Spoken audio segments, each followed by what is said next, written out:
Ladies and gentlemen, boys and girls, after a long wait for the first time in a year, we have baseball at Dwyer Stadium. We have Batavia Muckdogs baseball, as today we have a heated rivalry revenge match as the Batavia Muckdogs take on the Elmira Pioneers. There's history and some bad blood between these two teams. Maybe we don't want to go as far as to say bad blood, but this is a game that you know the Muckdogs have had circled on their calendar for a long time.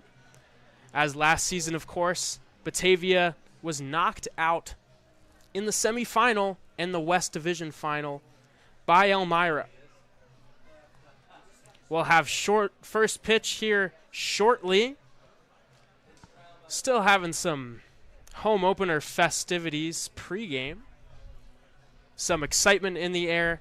Unfortunately, not the perfect weather that you ask for, but hey, any day that you can have Batavia Muckdogs baseball here at Dwyer is a great day for baseball. I'm Nikita Lohman. I'll be taking you through this one. Luca Zaccaro, unable to join me today. He's got other responsibilities. But stay here. It's going to be a fun one. Looking back at the previous games for these two teams, both of them dropped games versus the Jamestown Tarp Skunks. Batavia, of course, played on Thursday, losing 6-4. They used 5 pitchers, but 2 of them really shined and, despite the loss, put up excellent performances. And those 2 were the starter, Pablo Sainz, and the final reliever they used, Luke Rising. The 2 combined for 6 innings of shutout ball, gave up just 2 hits, walked 2, and struck out 7.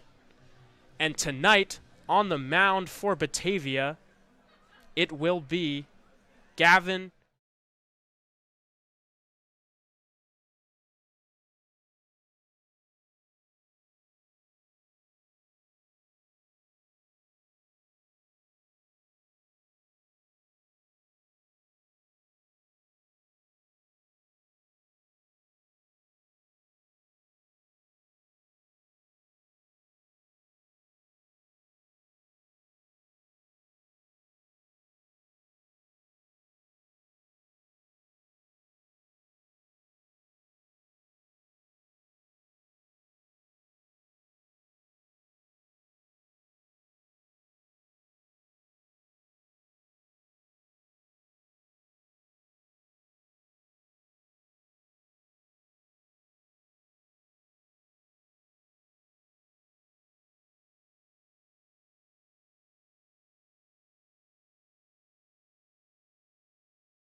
This is not a game that you want to lose, to put it as simply as possible.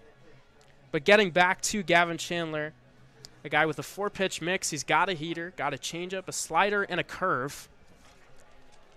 And the lineup that he'll go up against is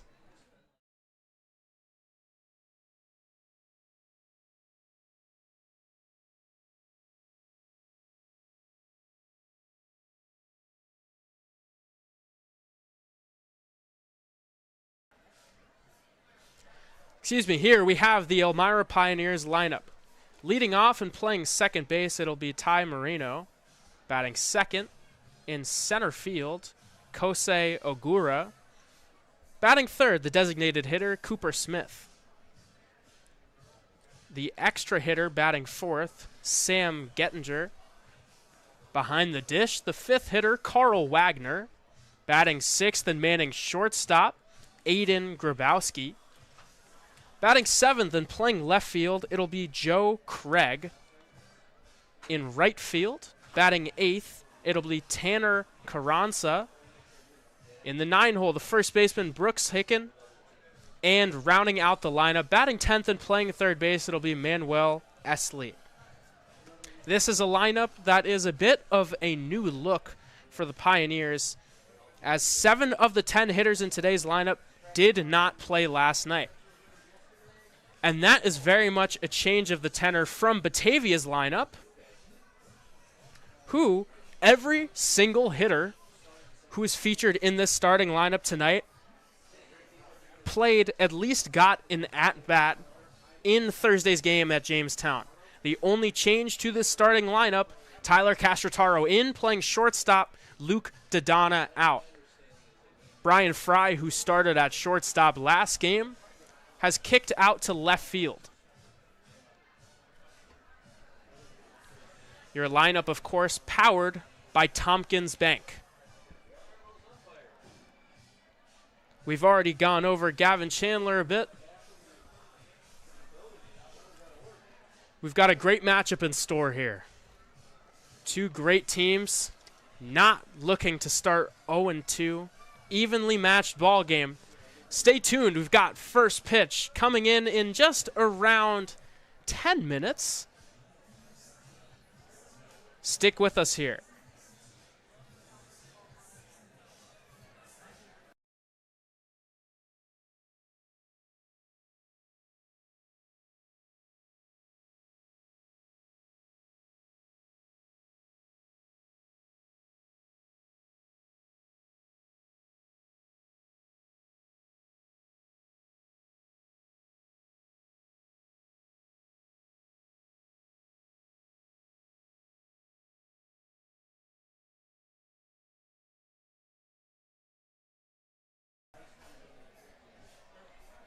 As we await first pitch in tonight's game, I'd like to remind everyone that the Batavia Muckdogs could not operate without our sponsors.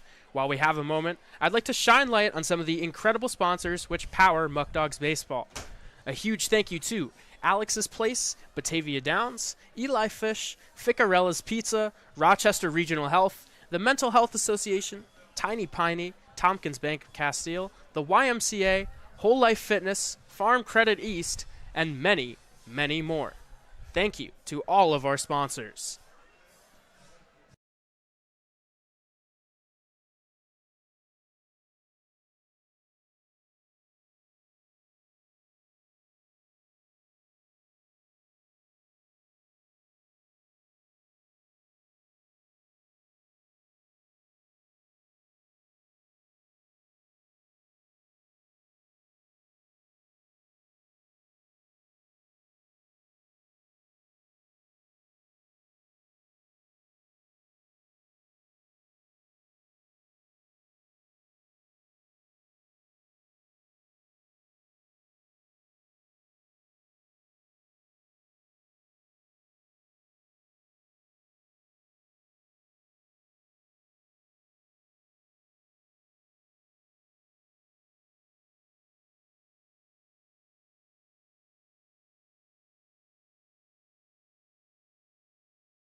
Welcome back to beautiful Batavia, New York, where we are just about 10 minutes away from first pitch tonight.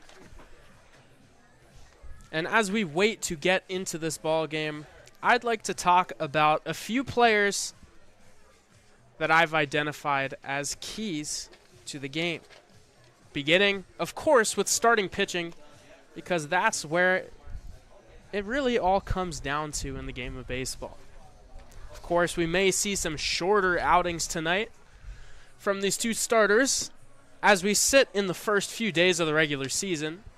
Long season ahead, a lot of pitchers will be used. Both coaches looking to get a feel of their guys. But of course, the starting pitcher sets the tone. And on the mound for Elmira, it'll be Garrett Rochon, the rising sophomore out of Ottawa, Ontario, is returning for his second season with the Pioneers. Last year, he tossed 46 2/3 innings and pitched to a 4.82 ERA. He's a guy with a 4-pitch mix, got a fastball sitting in the mid-80s, a curveball, a slider, and a changeup when he needs it.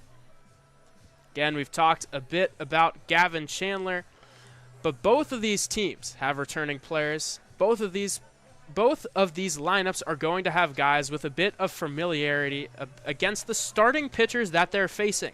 And it'll be interesting to see how that experience plays over. Now looking over to the starting lineups for both sides. Starting with Elmira, let's take a look at Cooper Smith. Smith, of course, returning for his 4th year with the Pioneers. He's well acquainted to the rivalry with Batavia. Had a strong start to the season, recorded 2 hits, tallied 2 RBIs. And he's a guy who, when he gets on base, he is a threat to run. Last year led the Pios in stolen bases and is coming off a strong season with Tufts, posting an on-base percentage over 400. On the Batavia side, I'd like to look at another veteran who's been with Batavia for multiple years, and that is Justin Espinal.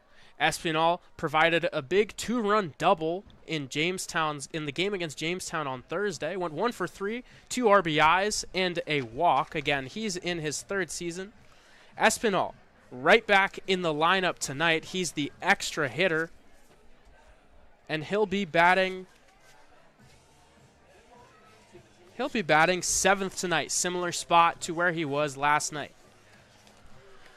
Another shift in the lineup. Braden Reyna slides up. Jackson Inman goes down. Of course, the 2 lefty freshmen with explosive bats. Beginning with Reyna, the 2-hitter tonight. Had an incredible season with Monroe Community College, posting an OPS of 1,043. Had a batting average at 349, an on-base percentage over 500. He walked 10 more times than he struck out, and on top of all that, he swiped 27 bags. So Braden Reyna, almost a local, about an hour away, growing up in Rochester, New York, a high school teammate of Cooper Romick. Reyna, a guy that I've got circled as a pick to click. And another pick to click that I have is, again, as I previously mentioned, the freshman Jackson Inman. Inman was incredible this season. As a freshman, he was selected to the first team in the Coast to Coast Athletic Conference. Teammates with Garrett Beaver. Leave it to Beaver, of course, the 3rd-year returner with Batavia. But back to Inman. Last year, 7 home runs, 44 RBIs, a 358 average, 463 on-base percentage, and a 616 slug. Good for a 1,079 OPS. Walked 25 times, struck out 30, so right around near 1 walk per strikeout, which is excellent. Also, swiped 6 bags. So Inman, a guy who went over for 5 on opening night, but guess what? It's his first time playing in this league. He's still getting his feet wet, and he has shown time and time again that he is a supreme talent in that box. So look to see maybe, a veteran coach like Skip Martinez recognizing if you knock a guy down a few spots in the order, maybe a little less pressure. He was hitting leadoff on Thursday, but down a few spots tonight, I'm really excited to see what Inman can do for this lineup. A great blend of veterans and younger guys, a few freshmen, a few guys who've been around the block. It'll be a good one. Again, some pregame festivities still going on.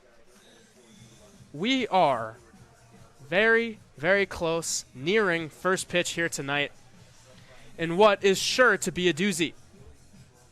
We'll be back soon with the national anthem, first pitch, and the home opener between the Batavia Muckdogs and the Elmira Pioneers.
Welcome back to Batavia Muckdog Baseball, as the Muckdogs roster is introduced here on opening day.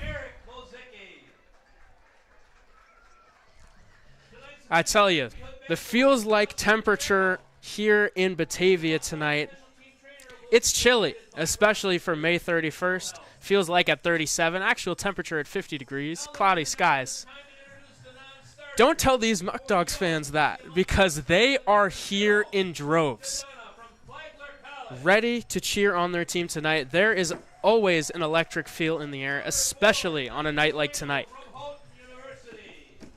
I fully expect the players, fans, coaches, I don't think this cold weather is going to be an issue on a night like tonight. I tell you, up here, comfortable in this press box, it's definitely not an issue.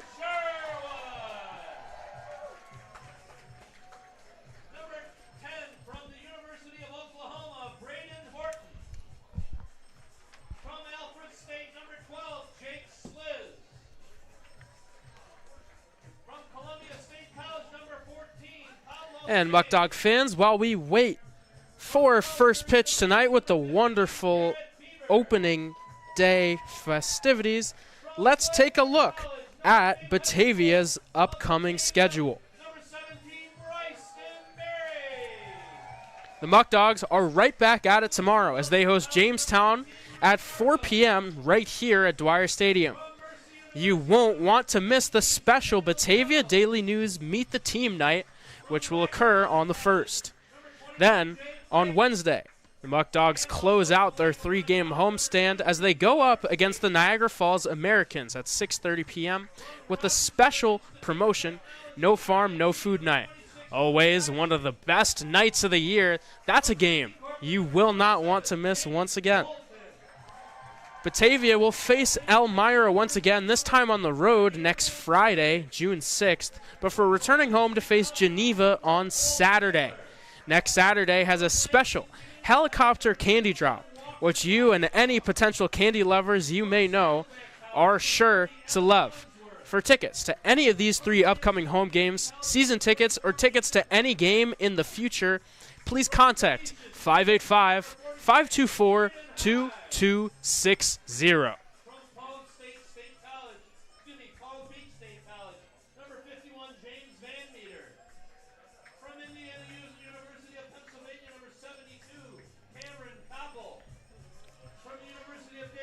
And Muckdog fans, join us at the Genesee County YMCA on June 11th for a night of great food, fun, and community.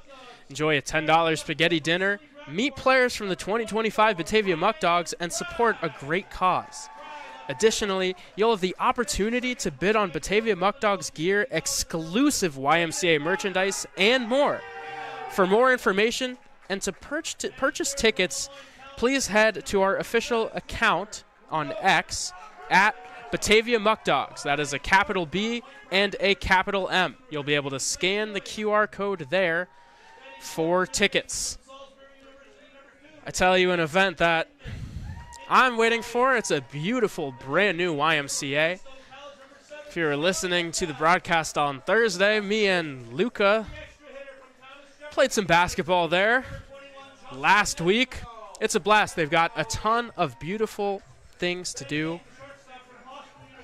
And that's not even including, again, the spaghetti dinner with this fantastic roster that you see introduced on the field tonight. Lot of fun events in the future, Muckdog baseball, events outside the field, as of course this team always makes their presence felt in the community.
after a wonderful rendition of the national anthem. We are just a few moments away from Muckdog baseball. Gavin Chandler on the mound today. Native of Birmingham, Alabama, of course. Got the long sleeves. You may have just caught him blowing into his hand a little bit on the mound. That will be a common theme as we get into this one.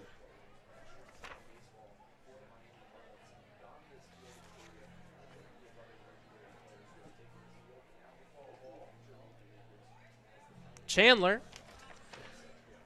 Alabaster, Alabama. My apologies. Again, a rising senior at Bevel State Community College. Pitched last season for the Muckdogs with a 4.43 ERA, starting 9 games and pitching 42.2 innings. 27 strikeouts, 18 walks, and a 1.75 ERA. Whip. Looking at the stats on the screen, however, he was excellent this season. Was very dependable over the summer, but this year really threw a ton of innings.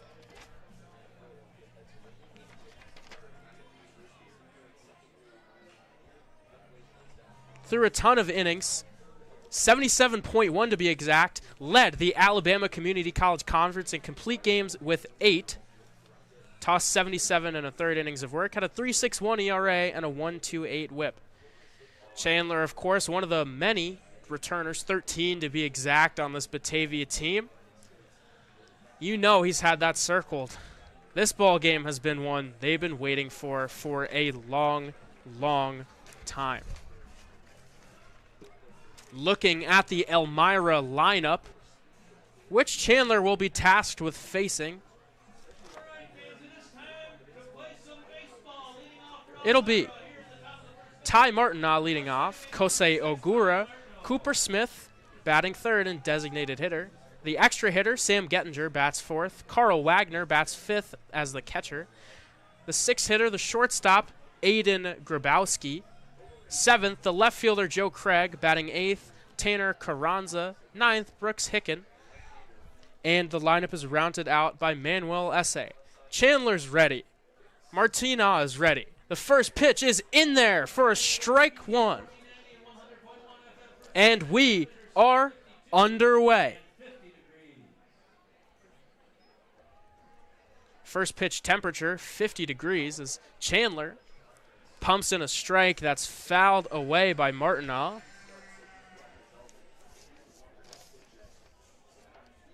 Martinaw, native of Jacksonville, Florida, perhaps not too acclimated with this kind of weather.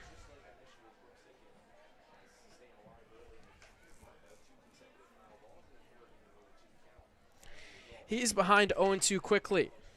Martinaw, college teammates with a few Muckdogs, as here comes the 0-2. Ball inside, 1-2. Martinaw at Flagler College played with Bryston Berry and Luke Dodonna. Just finished up his freshman season. The 1-2. Ball 2. The count runs even.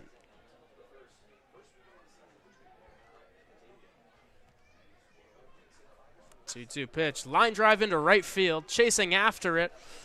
But no luck. It's down for a base knock, and Martinaw's on board to start this one off. Looking at your Batavia Muckdogs defensive alignment. Cooper Romick behind the dish. In the infield, Blake Ewing. Caleb Walker. Tyler Castrotaro and Jackson Inman. In the outfield, it'll be Brian Fry, Travis Hammond, and Braden Reyna. First pitch from Chandler is outside to Kosei Ogura. Ogura from Yokohama in Japan. He just graduated from P27 Academy in Lexington, South Carolina. Still just graduated high school, has not played collegiate ball. Speaking of ball, he'll take ball 2 in the dirt, and it is 2-0.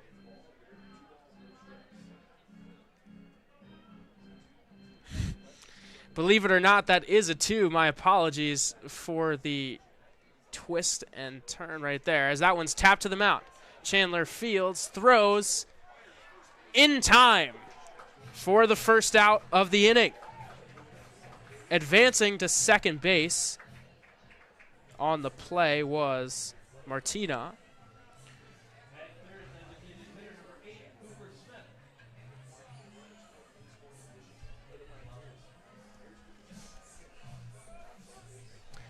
Now digging into the box is the 4-year Elmira veteran, Cooper Smith. Smith, the designated hitter tonight, had a pair of knocks in Elmira's game yesterday. He'll take a strike one right there.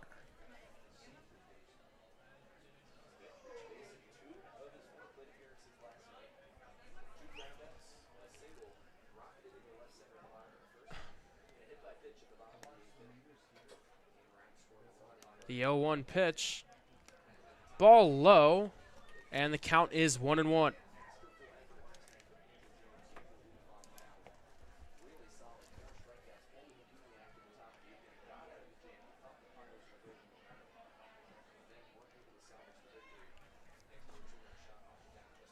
The 1-1 to Smith as Chandler checks on second base, fires home, line drive up the middle. Hammond does a little deke, keeps Martina at third base perhaps, but runners are at the corners with just one away now.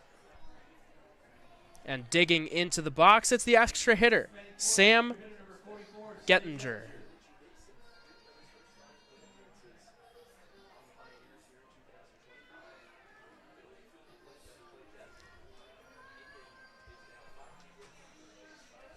The veteran Chandler tasked with getting out of a jam here early on. His first pitch in there for strike one, and the count is 0-1.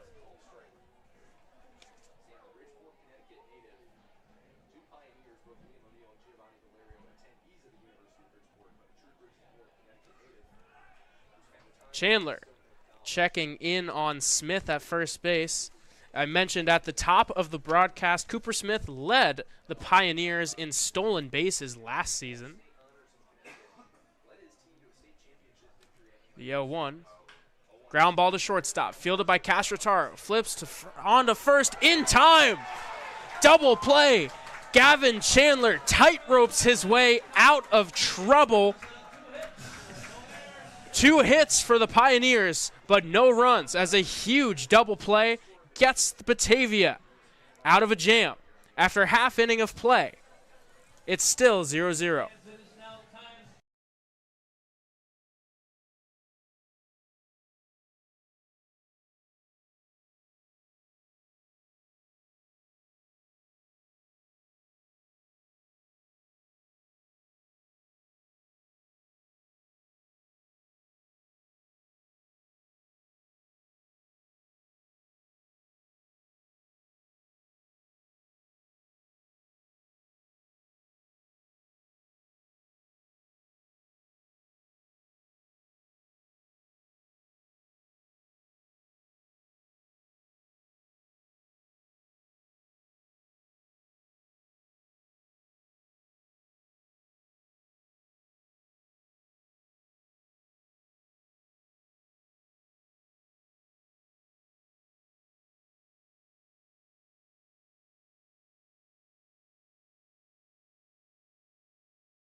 As Garrett Rochon finishes up his warm-up pitches, let's take a look at the man who takes the bump today for Elmira. Rochon, a native of Ottawa, Ontario. Last summer with Elmira, he is returning for his second season. He tossed 46 2/3 innings across 9 appearances, made 8 starts. I'll make another one tonight. Pitched to a 4.82 ERA, and he attends the University of Ottawa. So he's come across the border for another season here in upstate New York, playing for the Elmira Pioneers. He will be greeted by Medina, New York native Brian Fry. Fry, also a returner to Batavia, played for the team in 2022. He started the last game. He hit second and played shortstop. Tonight he leads off and he plays left. And the first pitch he sees is a ball low.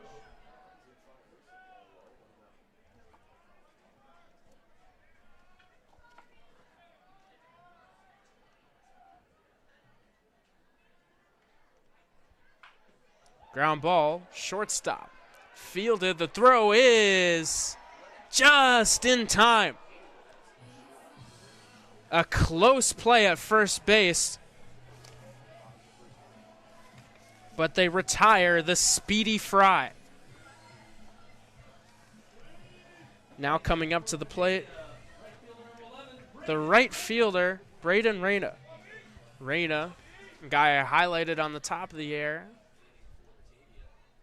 because he rakes. He'll take a ball right there. It's 1-0. Reyna had a ton of success at Monroe Community College this year as a freshman. Take another ball low. He goes ahead 2-0.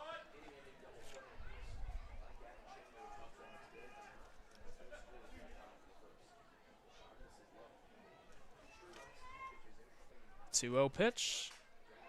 Flared back up the middle. One hop to shortstop. The throw is not in time. Reyna, who stole 27 bases in his collegiate season, shows off the wheels right there. He's got an infield knock. Looked like it may have been a broken bat there. But again, guess what? We said it with James Bolton, had a pair of infield singles on Thursday. It doesn't matter how it looks in the box score. It's all the same. That's going down as a base hit. That's a line drive in the box score, as they always say. And now up to the dish is Reyna's high school teammate, Cooper Romick. Romick just finished his sophomore season at Lemoyne College. First pitch he sees, strike on the outside corner. Romick, a returner to Batavia, but he was excellent in Batavia last summer, but also this year at the collegiate level. For Lemoyne College, he made the all-conference second team with an average over 300 and an 872 OPS. Rochon steps off the rubber to check in on Reyna, but he wasn't too far off. No throw was made. The 0-1. Lined, it hits Reyna. So that will be an out. A tough break for the Muckdogs right there, as that one had a ticket to right field for a base knock. But because of unfortunate placement from the base runner Reyna, that's an out.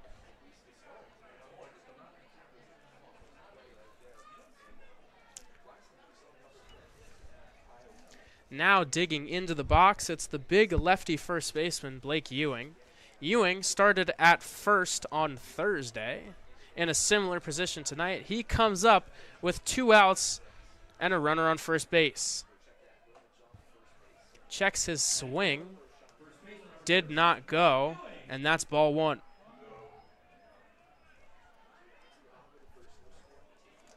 Ewing went 1 for 4 against the Tarp Skunks. Second pitch is swing and a miss, and it's strike 1. Ewing, in a different setting from last summer, especially with the temperature tonight, he played in the South Florida Collegiate Baseball League. He just finished his freshman season at Point Park University. 1-1 coming home. It's low, 2-1.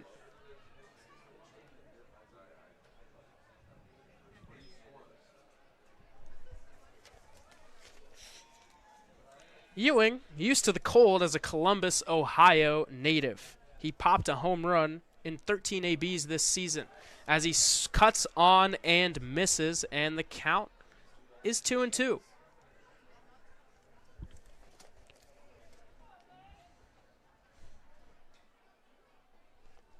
Two balls, 2 strikes, 2 outs here. Bottom 1. Roshan sets, kicks, fires, swing and a miss. Strike 3. That concludes the first inning of play. The Muckdogs get 1 hit, leave 1 runner on.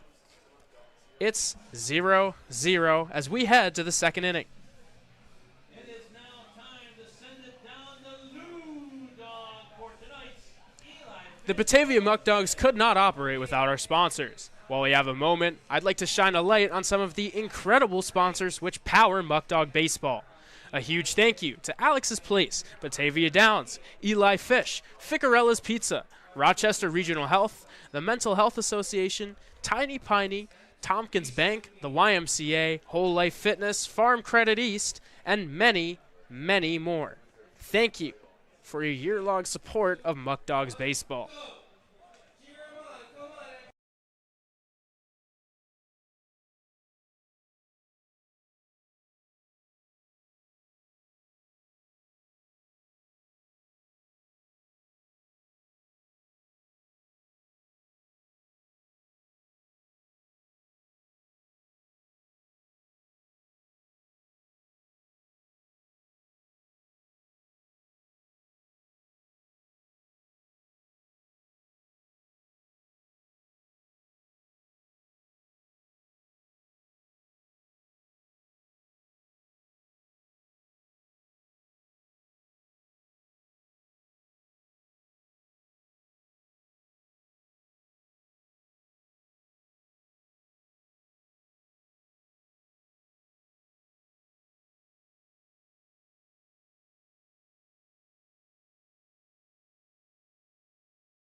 Back in action here, top of the second inning.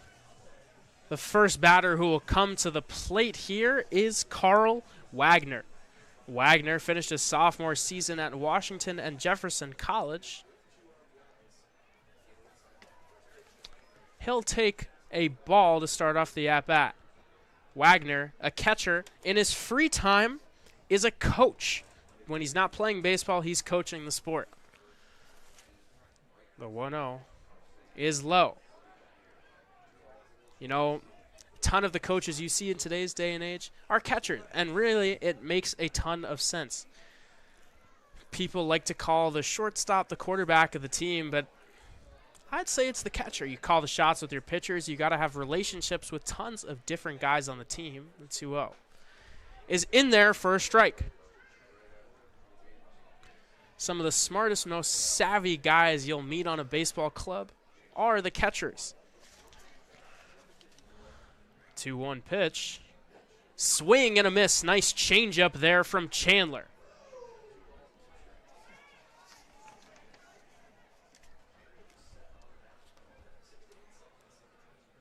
The 2-2. Tapped foul first base side. And they'll do it all over again.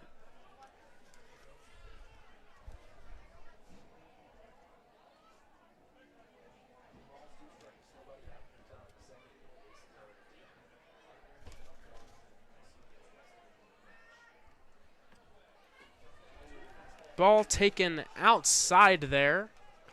And the count runs full on Wagner.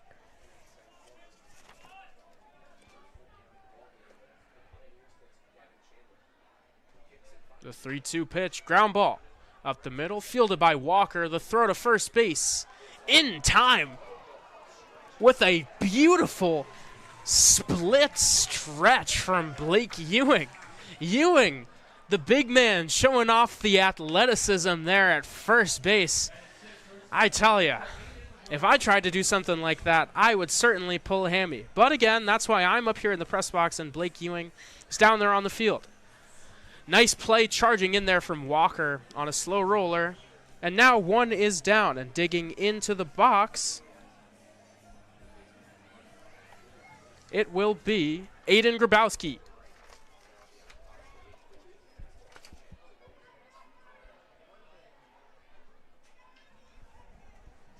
Grabowski, another Ohio native from Avon Lake.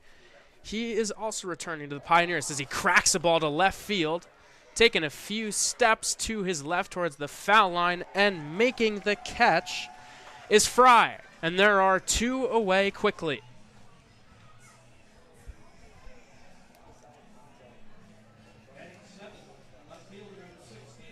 Now looking to spark a two-out rally, it'll be Joe Craig.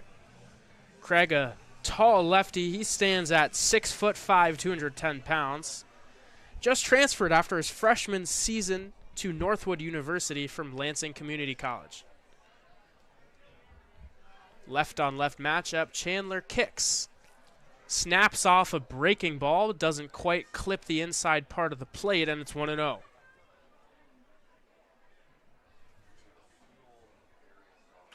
Chandler lines it to shortstop. Right there to make the play is Castrotaro, and the side is retired. After 1.5 innings of play, the Muckdogs are knotted up with the Pioneers. It is now time to send it down the Lou Dog for tonight's.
Leading off the bottom of the second inning, it'll be Jackson Inman.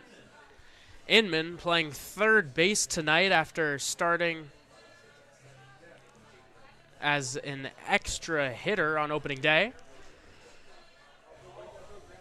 I spoke about him a bit on the top of the air, but his numbers are so nice I should read them twice. Again, a 1.079 OPS as a freshman, made the Coast to Coast Athletic Conference first team. The first pitch he sees from Roshan is a ball outside.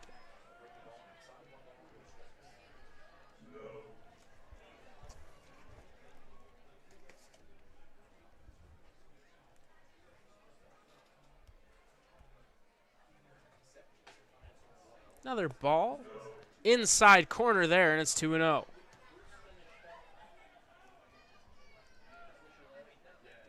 Inman digging back into the box. Swings and pops it up high on the infield. The right side convenes for it, and the ball is dropped. The ball is dropped by the first baseman, Hicken, and then hustling Jackson Inman makes it into second base. I was just about to say that that play was made for the first out of the inning, but that's why you don't speak too soon. The Muckdogs. Now, a runner on second base, nobody out, a duck on the pond for Sean Mindas. Mindas, another returner, common theme in this Batavia lineup, went 1 for 4 on Thursday. Almost made a nice play in left field, crashing into the wall. He's once again in left field tonight. Once again hitting 6th. Rochan checking on Inman. The first pitch in there for strike 1.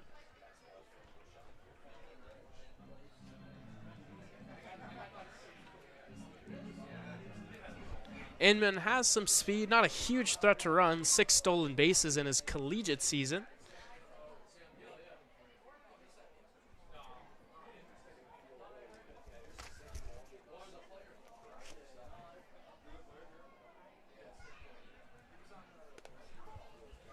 Oh, 1 count. Rochan checks on the runner.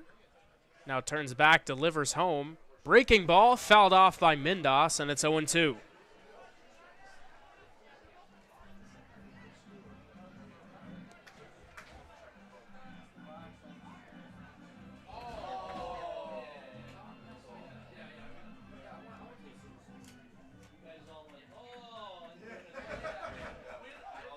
Oh, 2 no outs, runner on second, bottom of the second inning.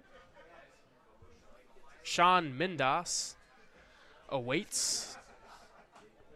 Flares one into right field. That's in for a base hit. Rounding third is Inman. He will score. The ball's booted in right field, and as a result, Sean Mindas trades places with an RBI single. Batavia strikes first here in their home opener.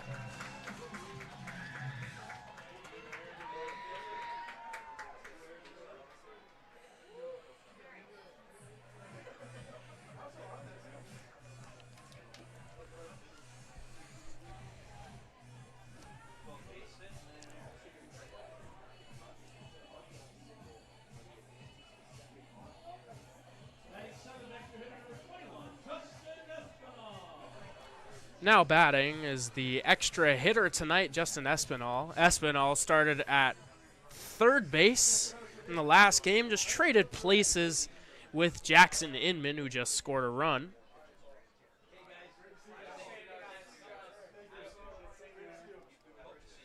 First pitch is outside. Runner goes for third. Mindas is in there. Close play. Nice pick at third base by Esley on the throw. But the speedy Mindas gets in there in time.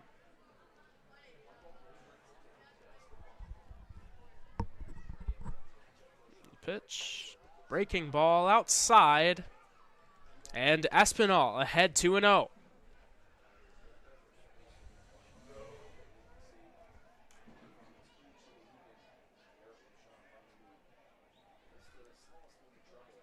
The 2-0.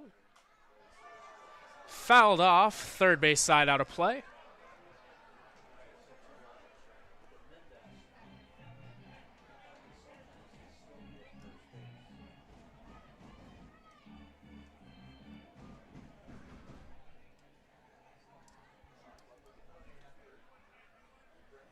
Two-one pitch line down the right field line, but foul. Espinal just a click early on that one, and it's 2-2.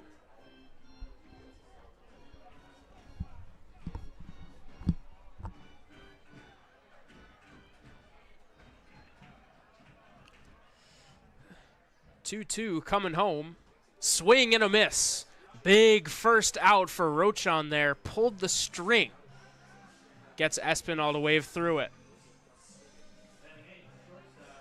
Now up to the bat, Tyler Castrataro. Castrataro initially was not in the starting lineup on Thursday. Came in to pinch hit with 2 outs in the 9th. Starting at shortstop tonight. And he'll take strike 1. Castrataro just finished up his freshman season at Hofstra University. A native of Mohopac, New York. He made the all-rookie team for the Coastal Athletic Association after a strong season. The 0-1 pitch. Ball outside. Castrataro, not the largest of stature, 5'10", 165, but don't let that fool you. He's got some pop. He smacked 8 home runs this season and had a .469 slug percentage. The 1-1 skips in the dirt. Castrataro leaves it, and he goes ahead 2-1.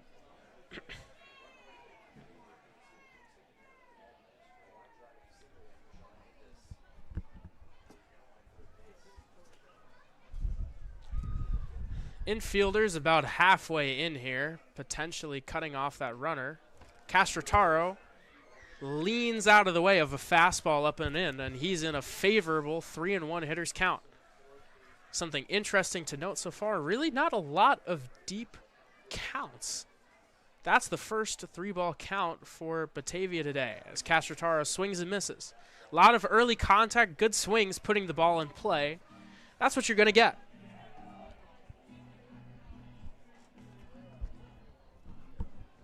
As now the count runs full on the righty. And he fouls it away. Hope any spectators didn't park too close as that one left the stadium.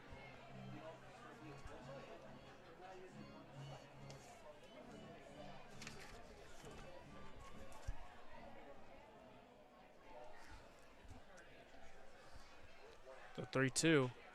Reaches out and it's over the glove and into right field.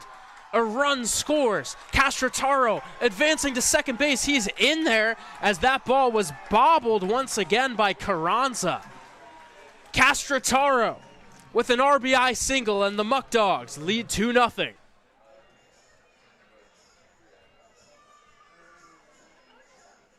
Seen some trouble so far getting balls in. Batavia looking to pounce at every opportunity they can. They've taken the extra base 3 times in this inning alone. You had a hustling Jackson Inman on a pop-up, and then Mindas and Castrataro on similar base hits to right field. They didn't settle. They took a big turn. When they saw any bobble, they were off. As Roshan will check in on Castrataro right there. He's back in time. No throw was made. Now, looking to bring home Castrataro, it's Caleb Walker. Walker playing second base. Also started at second on Thursday. First pitch he sees is outside. That's 1-0.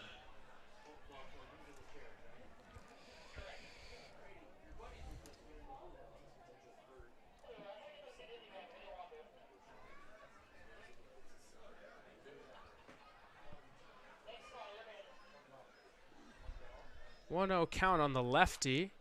He swings and fouls it away, third base side out of play.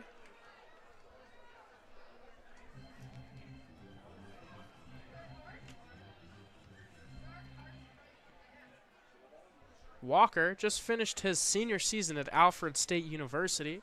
College teammates with Jake Sliz, who you saw on Thursday. The tall lefty tossing an inning versus Jamestown. Here, Walker has an opportunity to extend to the Muckdogs' lead. Roshan keeping Castrataro close.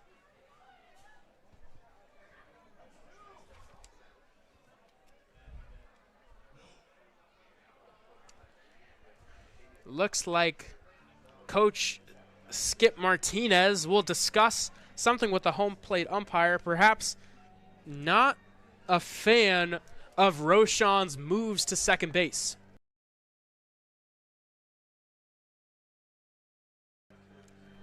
They talk things over. Things are all settled. They both return to their respective positions. And Walker gets ready for the 1-1.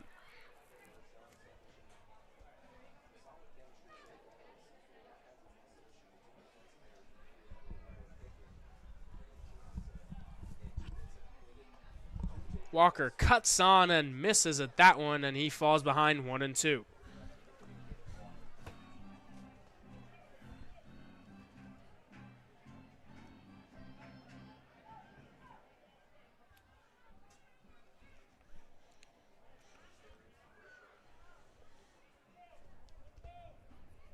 One-two count now on the lefty second baseman. The pitch, low and away, counts even.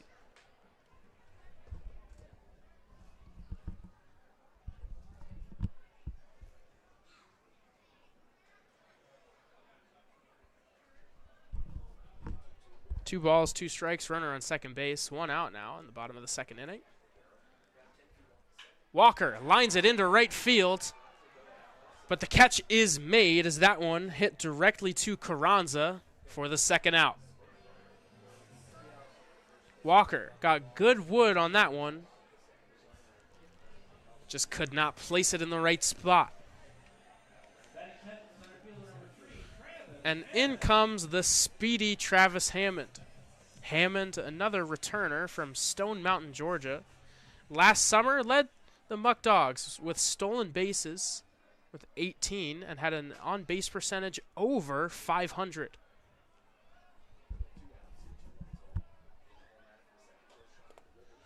He'll take a ball, showing off some of that plate discipline right there. Perhaps the most eye-popping stat on Hammond, 26 walks, just 10 strikeouts last year, a more than 2 walk-to-strikeout rate. As that ball skips to the backstop, Castrataro ready. He advances to third base on the wild pitch.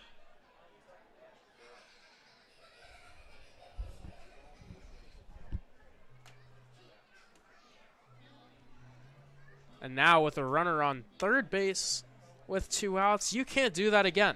Say they get into a 2-strike count, you're going to be a little bit more apprehensive to throw that breaking ball in the dirt with such a deep backstop. Roshan's 2-0. Left outside, Hammond showing off that incredible plate discipline.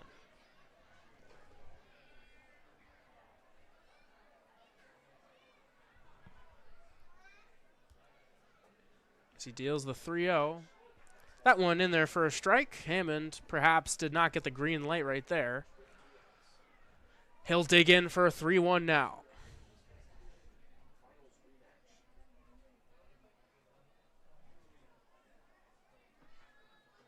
That one, a ball outside.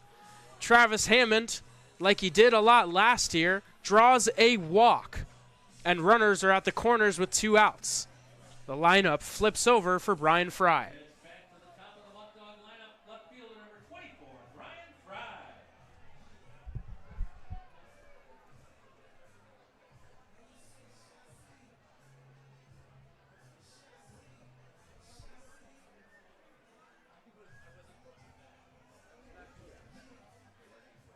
Fry went 0 for 3 with a walk on Thursday. A real versatile player. Off on the pitch is Hammond, and he swipes a bag. Walker couldn't get it out of the hand clean. Hammond with a great jump. I think he would have stolen that bag anyway, even with a throw. Now 2 ducks on the pond. Brian Fry with a prime opportunity to extend a 2-0 Batavia lead. A pitch. In there for a strike. Nice pitch on the outside half of the plate from Roshan.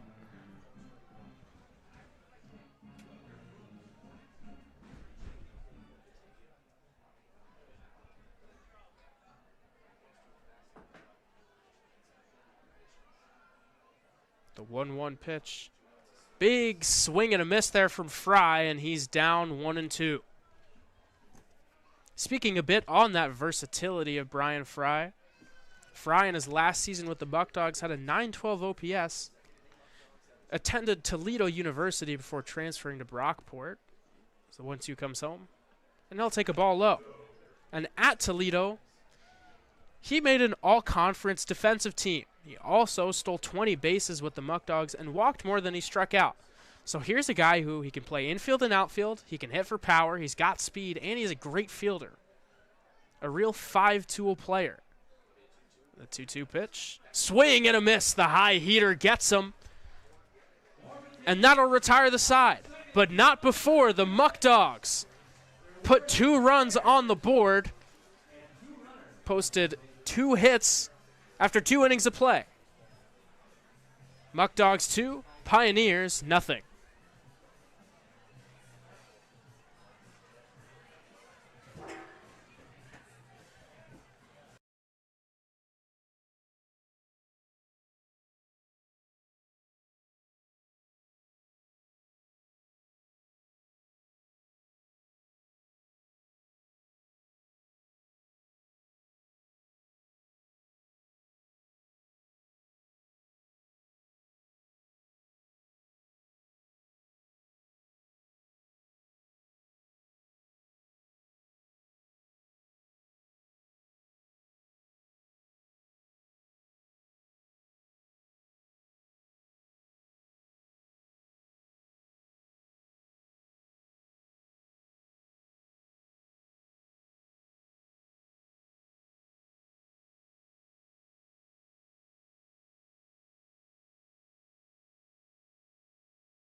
After some fun musical chairs festivities here at Dwyer Stadium, we return for the top of the third inning, as leading off the bottom of the top, of this third inning, it'll be Tanner Carenza. Carenza has been busy in right field so far today. First time up with the stick. He takes a ball one to open things up. Chandler on for his third inning of work. He fires a strike. Heater on the outside half. It'll be interesting to see. Pablo Sainz was dominant, pitching 3 shutout innings. There's the pitch. That's a ball. Sainz looked great. But again, early in the season, you want to get arms in game reps. Only went 3 1/3 innings. Chandler throws one in there, and that's fouled first base side out of play, and the count's 2-2. In this matchup, it'll be interesting to see how long is that leash, especially for a proven arm like Chandler. It's the 2-2 outside, and the count runs full. Of course, this is a southpaw who, as I've mentioned ad nauseum, really goes deep into ball games. 3-2. Strike 3 dots the outside corner with a heater, and there's one down.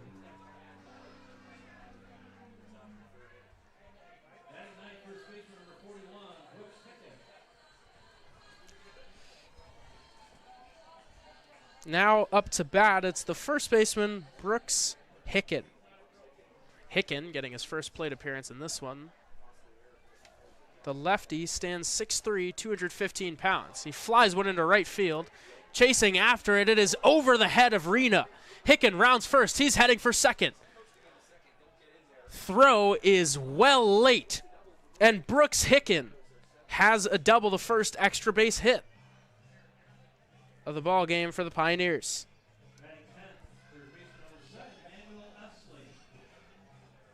Manuel Esley digs into the box now. Esley, born in Brazil, he attended IMG Academy and recently transferred to the Community College of Baltimore County after a season at University of Pittsburgh Greensburg. Here he's got an opportunity to drive in the Pioneers' first run. He'll swing late through that one. Chandler jumps ahead 0-1.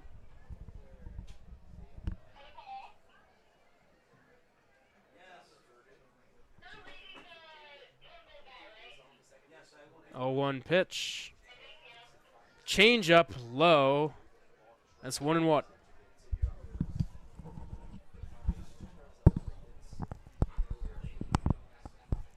One here with one out. Pitch, swing and a miss, strike 2. Chandler showing off that strong two-seam break. You know, a lot of lefties have a little bit of natural two-seam tail in that fastball. And just statistically speaking, you're not going to see that as often, and that leads to some deception as the 1-2 is swing and a miss, strike 3. Chandler gets Esley waving through that one on his front foot, and there are 2 away.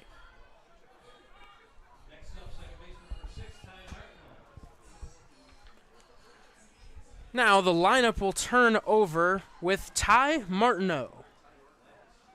Martineau had a base hit his last time up, could not come around to score, but made it to third. He has an opportunity to drive in a run here with 2 outs. As Chandler kicks things off with a breaking ball. No offer from the second baseman.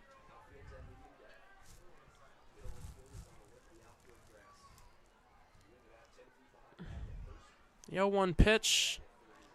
Breaking ball off the outside corner, and it's 1-1. Chandler doing a nice job mixing his pitches. He's thrown every pitch and every count in the zone, out of the zone. That's how you create a great pitcher with not the greatest velocity. Of course, Chandler, a guy, he's got some heat on that fastball, But compared to a guy like Pablo Sainz, you know, Gavin Chandler really pitches very well. He's got the 1-2 pitch. Ground ball to shortstop. Fielded throw is in time from Castrataro. And Gavin Chandler continues his strong performance on the mound. He's through 3 innings. After 2.5 innings of play, the Muckdogs lead 2-0.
First pitch of the bottom of the 3rd inning is a strike to Braden Reyna.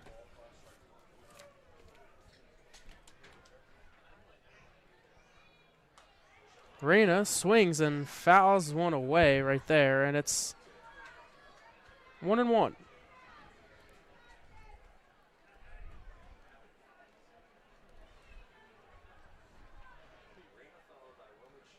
Roshan's pitch. Ball upstairs. Count is 1-2.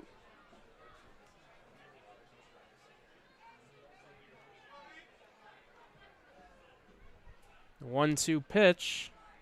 Outside, and things run even. It's 2-2 now on Reyna. Reyna, the second hitter in the lineup.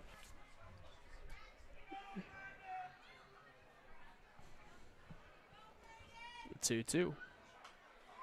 Swing and a foul ball to the left side.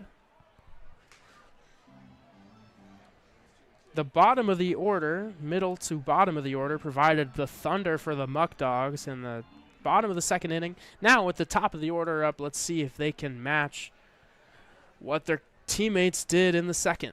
Pitch. Outside, 3-2.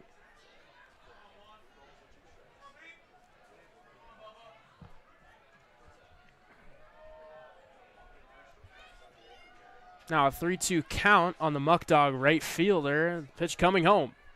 That one popped up. 3rd base side. Could stay in play, and it does. Caleb Wagner chases after it. Carl Wagner makes the play, not phased by the fans in the dugout. Right next to him. Makes the play for the first out of the 3rd inning. Cooper Romick now digs into the box.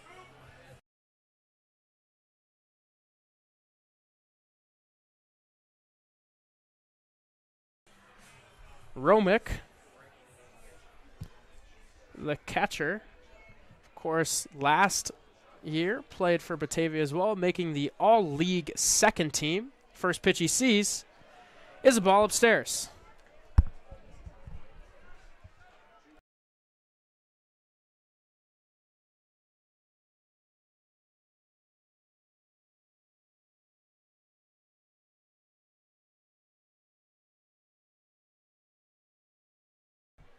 That one in there for a strike, and the count's 1-1.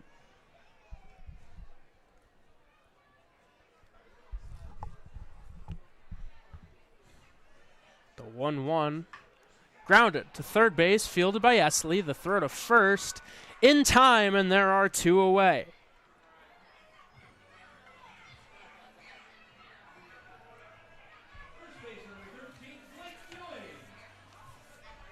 With 2 outs now, it'll be Blake Ewing's responsibility to try to keep this one alive.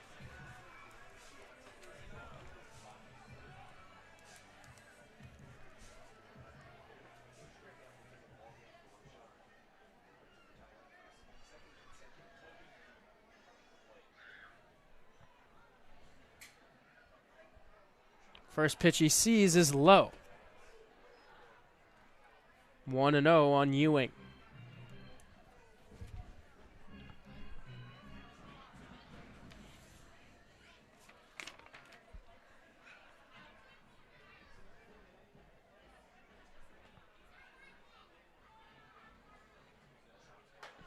That one upstairs. Ewing showing off some patience. He jumps ahead 2-0.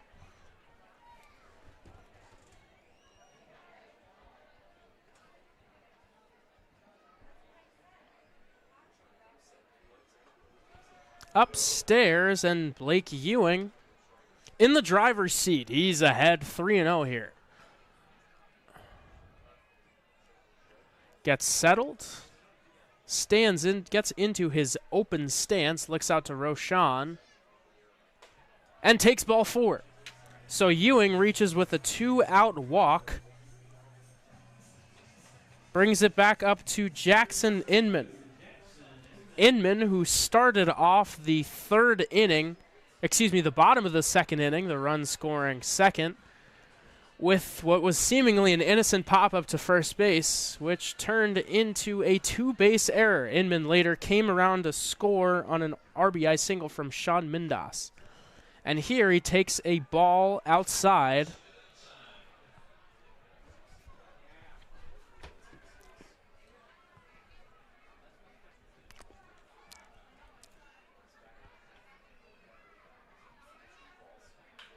Inman, fly ball right field. That's going to get down and roll to the wall. They're going to wave home Ewing. The throw is not going to be in time. Sliding into third base is Jackson Inman. He's safe with a triple. The Muckdogs strike with 2 outs. They go ahead 3-0. And, you know, not to give myself too much credit here, I'm just a broadcaster. I did say at the top of the air that Jackson Inman was one of my picks to click. Again, there is a reason this guy had a 1,079 OPS. You don't do that by accident at the collegiate level as a freshman. To put it simply, he rakes, and he comes through after a nice AB to give the Muckdogs a 3-0 lead. Now Sean Mindas takes a ball outside to open up his AB. Mindas came through with an RBI single last time up. Takes that one low, and he jumps ahead 2-0. A lot of good, favorable hitters counts for the Muckdogs here.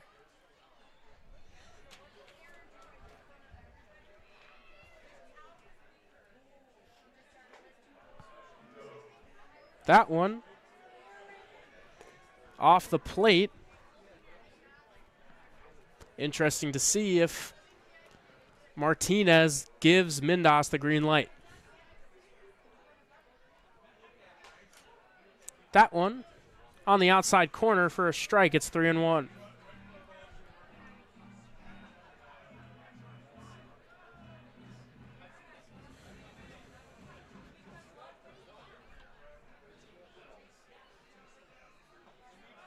taken. Ball 4, and Sean Mindas reaches. Keeps the inning alive. Runners at the corners now for Justin Espinal.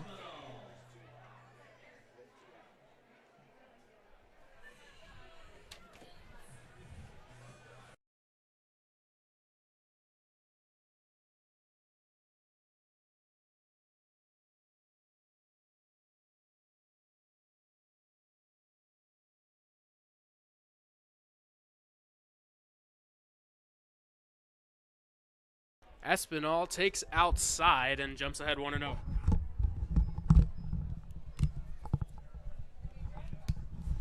Roshan, not a ton of 3-ball counts early on, as that one goes to the backstop.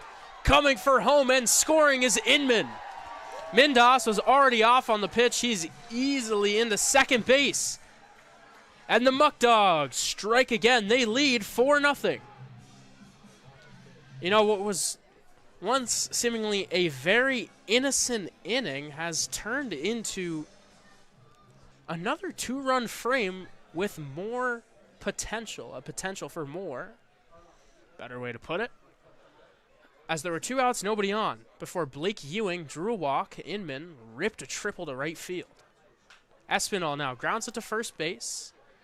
A race to the bag is won by Hicken. And the inning is over, but not before the Muckdogs strike for a pair of 2-out knocks, a couple walks. They leave 1 runner on base, and after 3 innings of play, Batavia 4, Elmira nothing.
As we head to the 4th inning,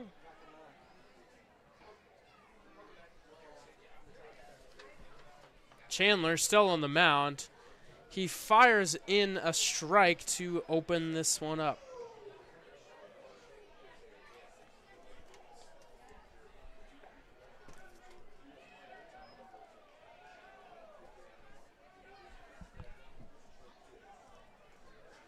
He's greeted by the center fielder, Ogura, here. Fires one upstairs. Count is 1-2. That one inside, and it's 2-2.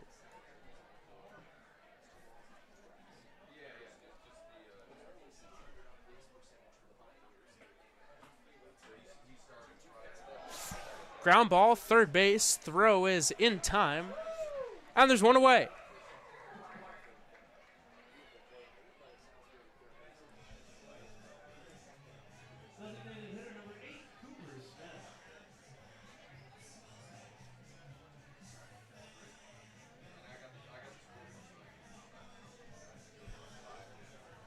Cooper Smith steps in. And skies one out of play, first base side.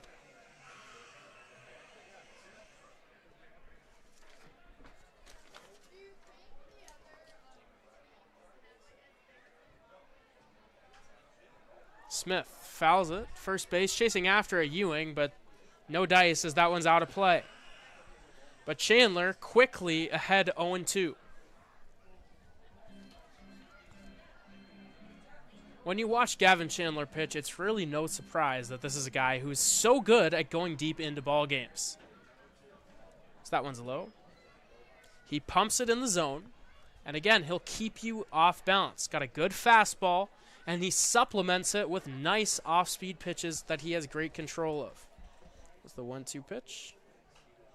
Fouled away once again. And he's not going to be the biggest strikeout guy on the team, but guess what?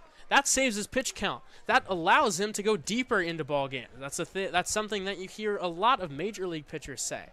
They learn as they go later into their career to sort of pitch to some softer contact. So that one's outside, 2-2.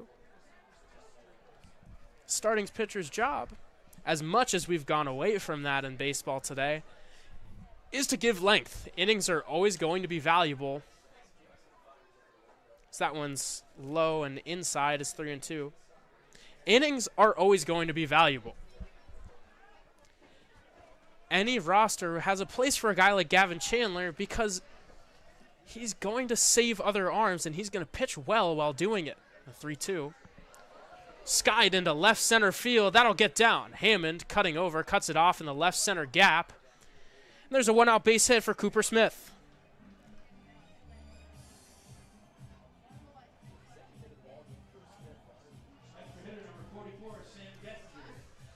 Sam Gettinger digs into the box now with 1 out and 1 on.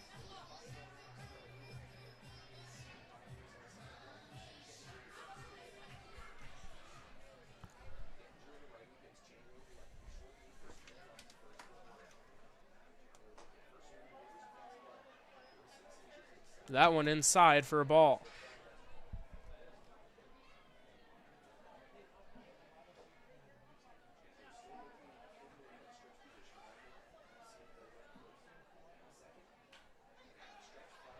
Fouled first base side out of play, and the count's even. 1-1 count, 1 out here.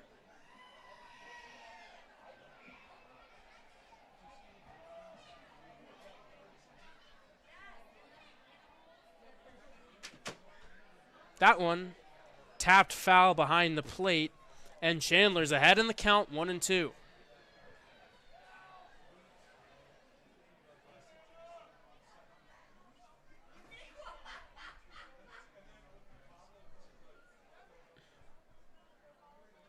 Chandler checks over at first. Nice move, but Smith just sneaks back in. The crafty lefty showing off the A move right there. The 1-2. Paints the outside corner. That's strike 3. Chandler gets Gettinger for the second out of the inning. Showing off some of that great command.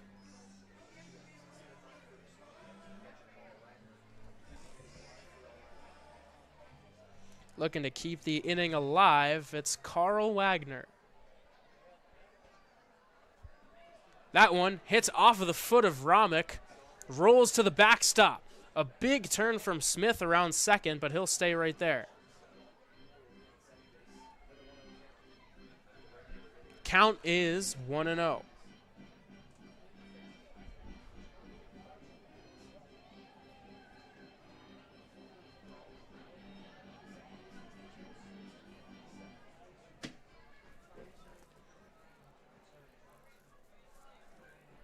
Here comes the 1-0. That one low, and it's 2-0.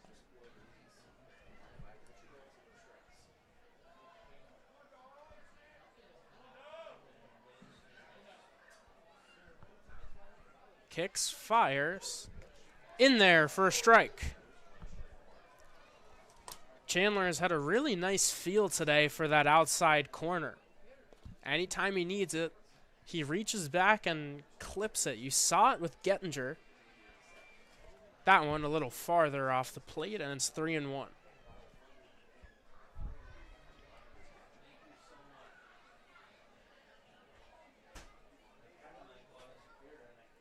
The 3-1 pitch. Low, ball 4. Wagner reaches, and 2 runners are on here with 2 outs in the top of the 4th inning.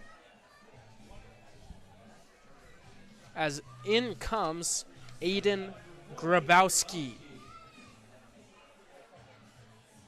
Grabowski just finished off his senior season at Tiffin University, went 1 for 4 in the Pioneers' last contest.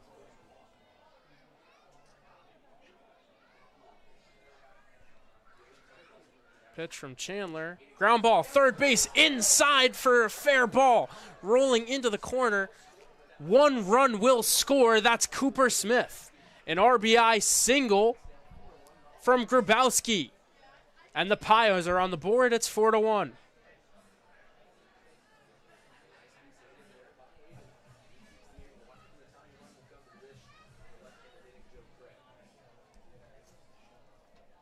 Up comes Joe Craig. Craig, the left fielder. One of the many guys who did not play in Elmira's last contest. They'll have a meeting on the mound here.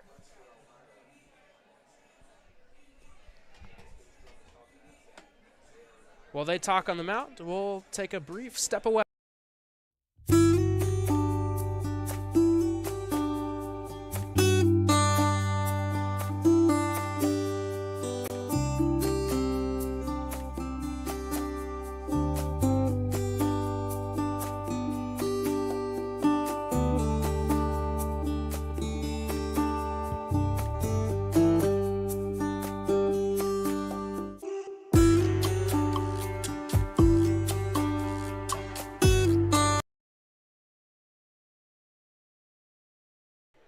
We return now with Joe Craig after the meeting on the mound. The first pitch is a ground ball to second base.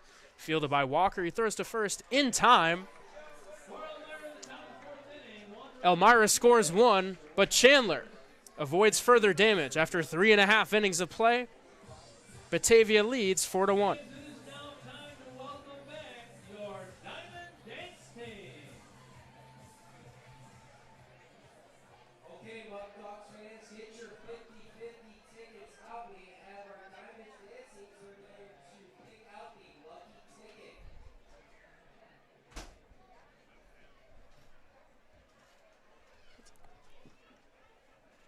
The Batavia Muckdogs could not operate without our sponsors. While we have a moment, I'd like to shine a light on some of the incredible sponsors which power Muckdogs baseball.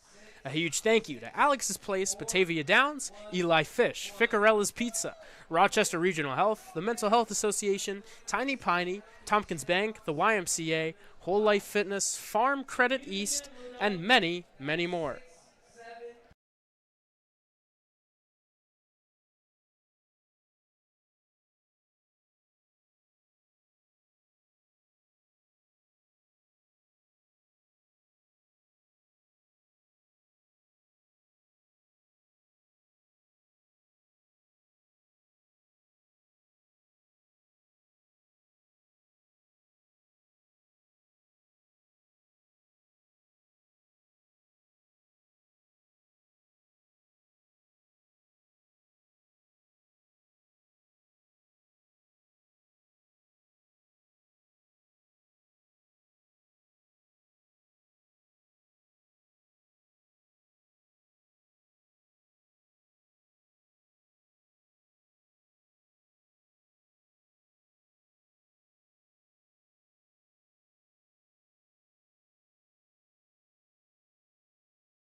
We return for the bottom of the fourth inning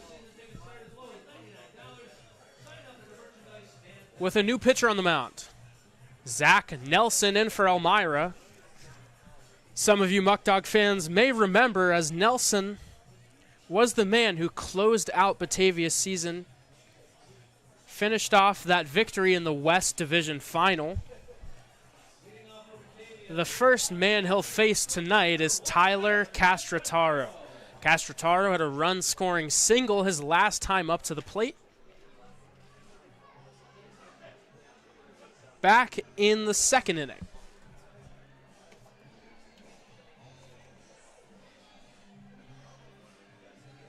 Castrataro, the shortstop, with shades of Francisco Lindor, walking up to My Girl, the same song that the Mets shortstop has. Nelson's first pitch. Breaking ball. Castrataro gets a piece of it, fouls it off.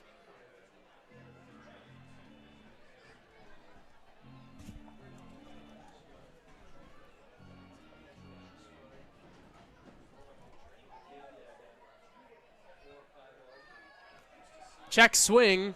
They say he did not go. Counts 1-1.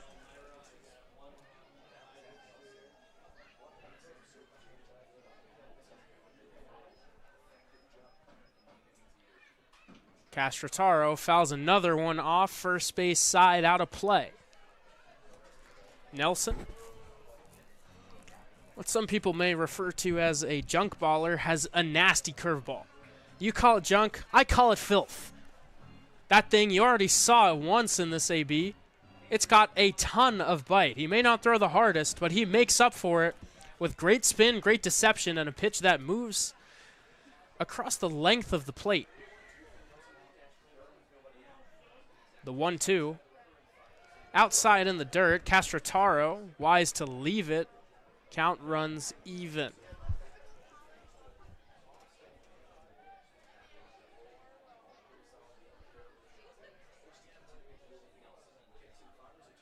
That one, once again outside, and the count is even, full, excuse me. Castrataro battles his way back, and we'll have a payoff pitch.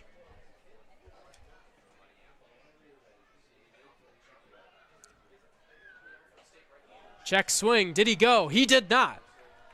Tyler Castrataro takes first with a leadoff walk.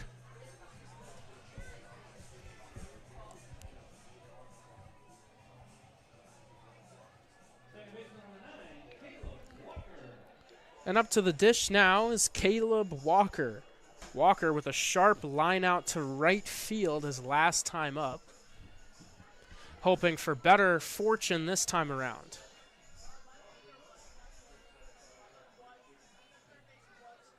First pitch. Breaking ball inside and 1-0.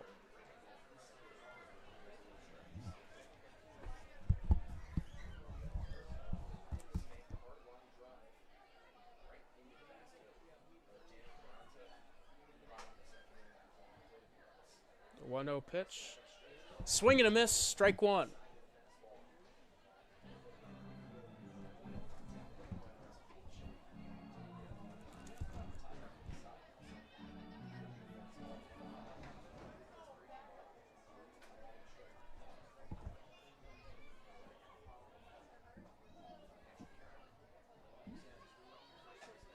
That one taken outside, a heater. It's 2-1.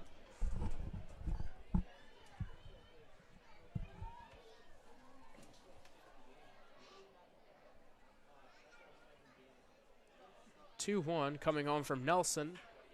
Fly ball, right center field. Under it and making the catch comfortably is Ogura for the second out of the inning. First out, my apologies.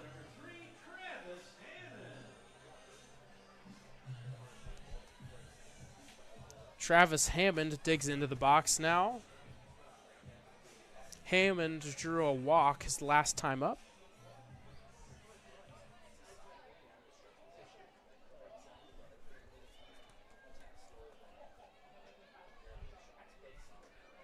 Takes the first pitch he sees for a ball.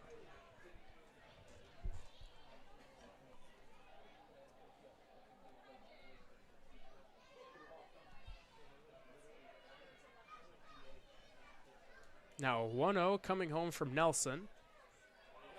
Runner goes. The throw would have been in time, but it was dropped at second base.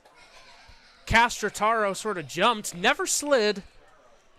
He's in there safely. And now a runner in scoring position with just one away.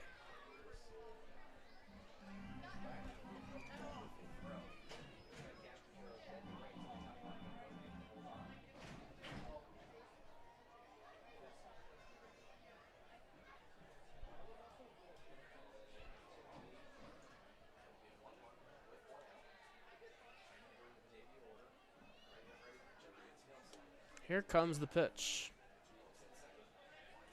That one outside. 2-1 now. On the center fielder. The righty hitting 10th tonight. Came into the game last night. Or should I say Thursday. Off the bench and got a base hit in his only try at the plate. So far, a 1,000 on-base percentage. Now, with a 3-1 count, has the potential to keep that going for a third straight plate appearance.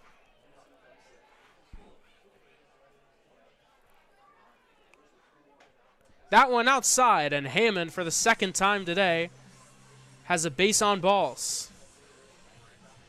2 runners on now, as the lineup turns over with Brian Fry.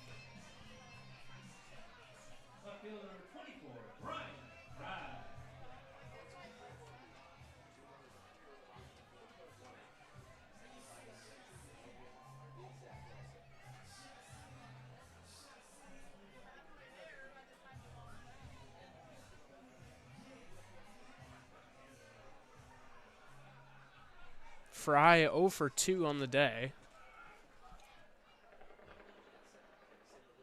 He'll take a breaking ball inside.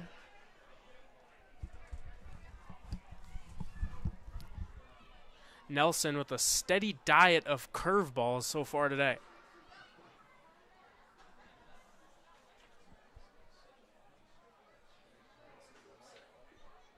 The 1-0 pitch.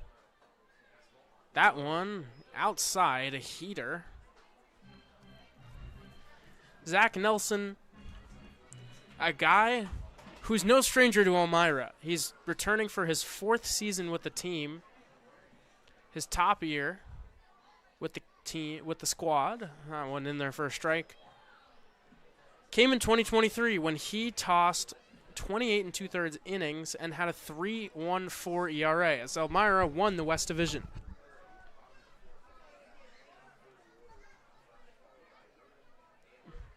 Now a 2-1 to Fry. That one. Slow roller to second base. Shortstop, excuse me. They pump the throw to first, try to backdoor Hammond at second base, but no dice. And it'll be an infield single for Brian Fry. And the bases are juiced with Muckdogs for Braden Reyna.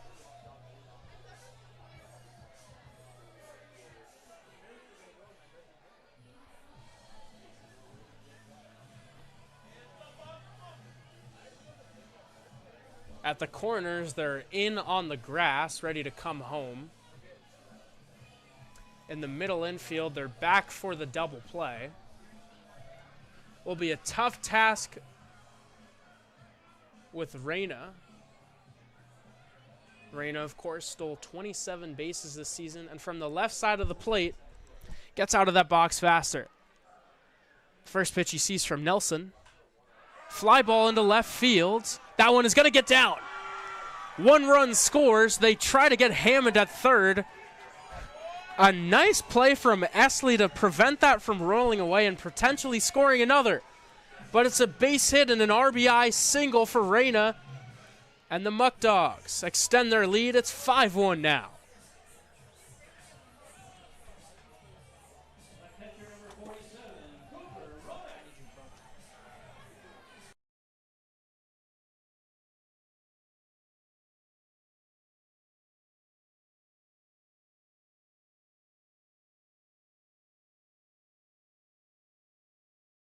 Fly ball into right field from Romick. They're going to send Hammond. The throw to the plate is cut off.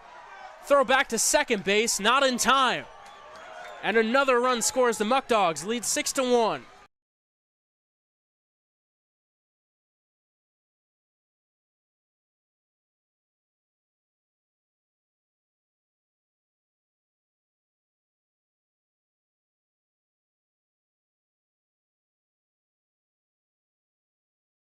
Blake Ewing now digs into the box with 2 away.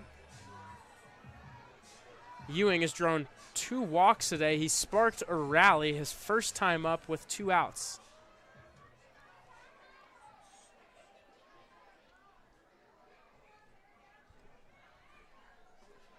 Takes that one inside. It's ball 1.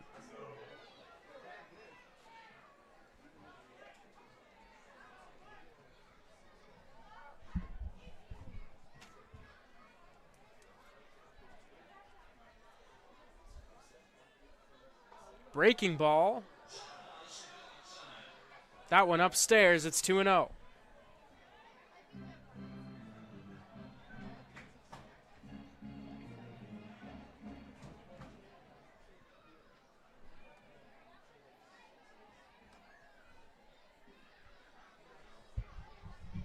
Two-0 pitch.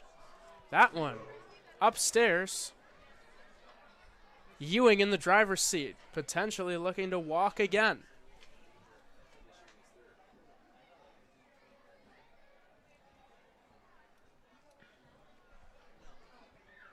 Three-0 count now. Fry faked for third, then thought otherwise. It's 3-1.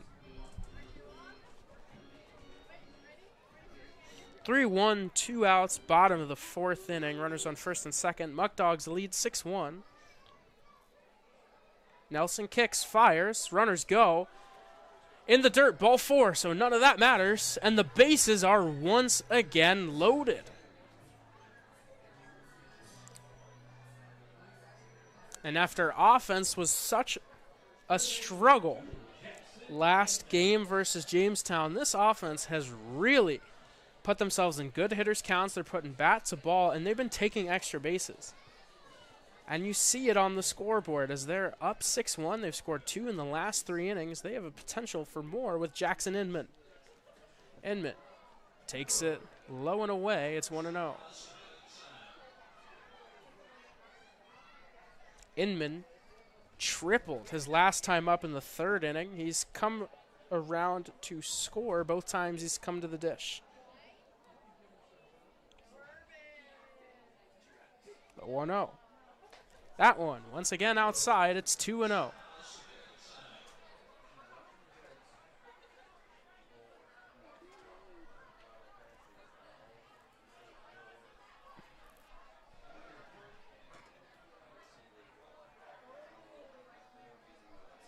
Two-0 pitch. Fouled to the backstop, and it's 2-1.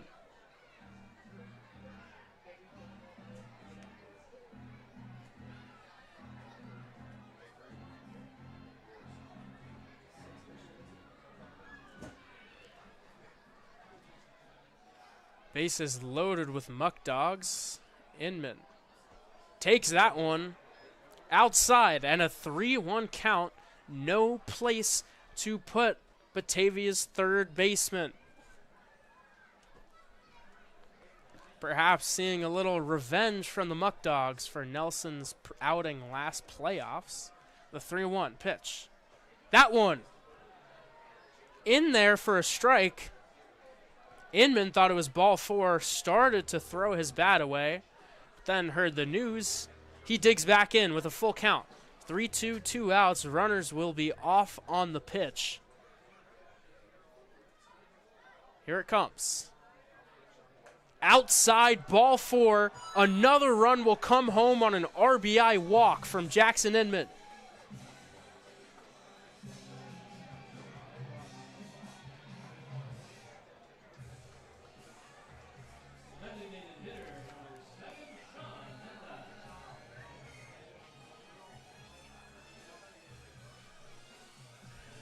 Sean Mindas steps up to the plate. He's reached base Both times he's coming to the dish.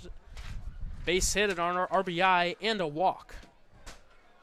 First pitch he sees. Breaking ball. Ground ball. Third base just outside of the bag. Foul.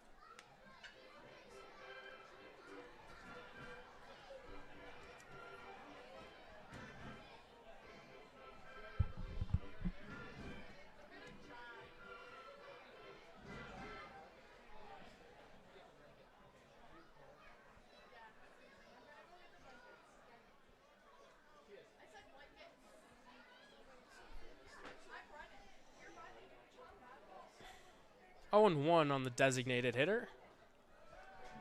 Leaves a breaking ball out of the zone. It's 1-1.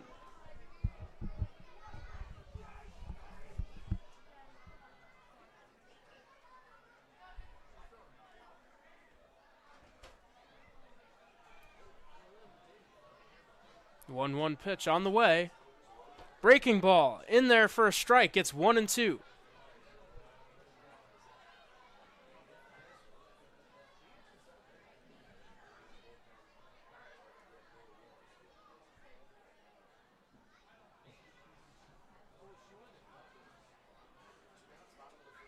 The 1-2 pitch. Breaking ball. Mindas thought about it, then thought otherwise. Counts even. 2-2. Bases loaded. Muckdogs lead 7-1. They've scored 3 already in this inning, but with 3 ducks on the pond, potential for more. The 2-2 on the way. Upstairs, and the count is full. Again, the runners will be off on the pitch. 3-2 count now. Sean Mindas digs into the box.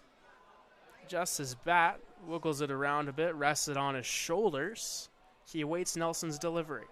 He kicks, fires, looped into center field. That one's going to get down. He couldn't see it. Coming around third, they're going to wave home a third runner. The throw to the plate is not made. It's a 3-run single for Sean Mindas, and he's blown this game wide open. It's 10-1 Muckdogs. When that ball got flared into center field, for a second, there was a question of, will he catch it? It seemed like he wouldn't, but by the reaction of the center fielder, Ogura, it seemed like he had a beat on it. But then it landed. He just couldn't see it. Wonder if maybe it got caught in the lights. Anyways, it's a big, big break for the Muckdogs, as 2 runs already would have scored. A third scores as a result of that, perhaps, indecision. And now they'll have a meeting on the mound. Batavia leads 10-1.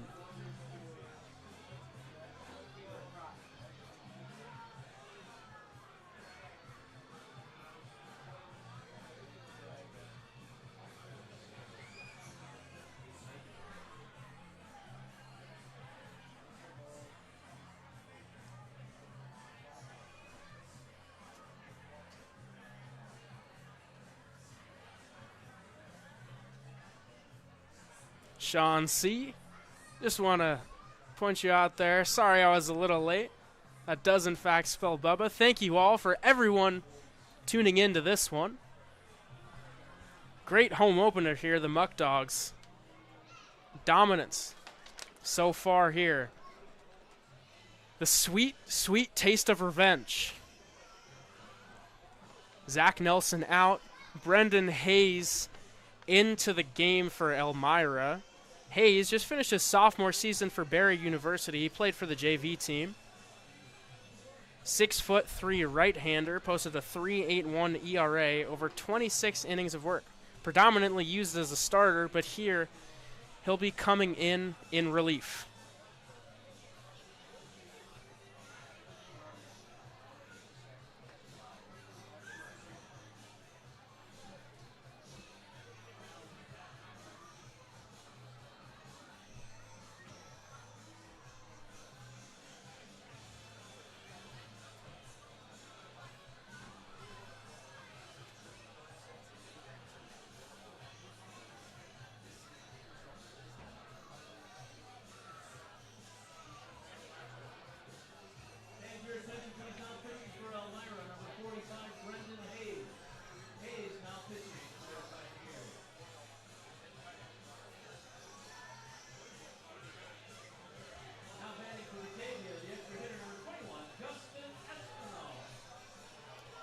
The first batter that Hayes will see, Justin Espinal. Espinal struck out in the second. Got an opportunity here in the fourth, as he lines one into right field for a base hit. Everything coming up Muckdogs right now. Once again, 2 runners on base. A rude welcoming for Hayes.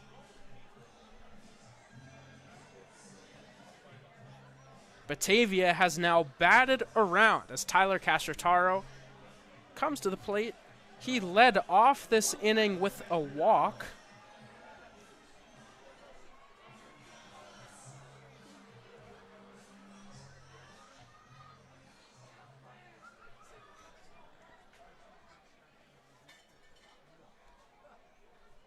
Runners on first and second here, 2 outs. Muckdogs up 10-0.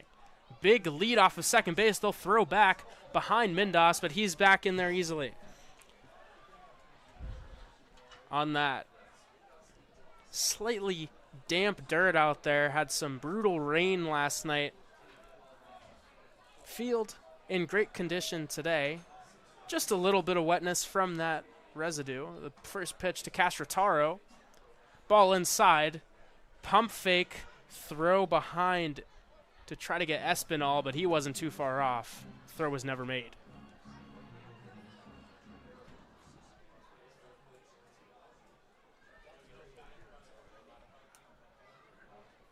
Hayes looks back to second, delivers home. Swing and a miss. Some nice velo. Ball jumps out of the hand of Hayes.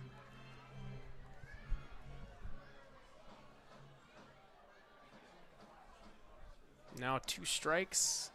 Pauses delivery. Delivers it inside. It clips Castrotaro. Looks like it might have grazed the jersey. Not the most solid contact you'll see. But it counts the same. The bases are loaded once again with Muckdogs. And it's up to Caleb Walker.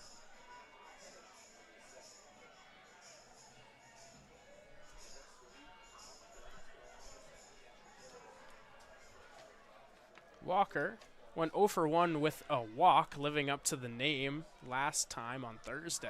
The first pitch he sees, inside, he skip dives out of the way. It's 1-0.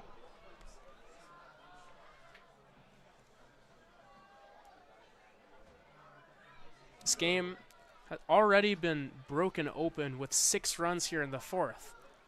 But with a base hit, Walker has the potential to really rub salt in the wound of Elmira. It's the 1-0 offering. That one in there for a strike. Walker maybe did not agree, looked back. Not the most pleased. Count still even, it's 1-1.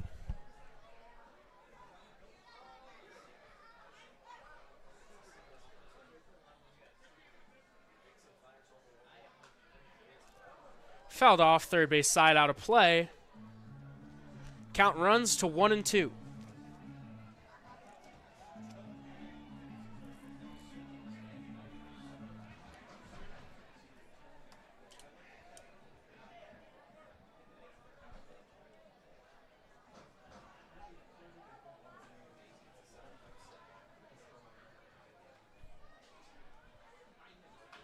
Grounded up the middle. Fielded at second base. The throw to first is not in time. One hop to the plate. Mindas will score.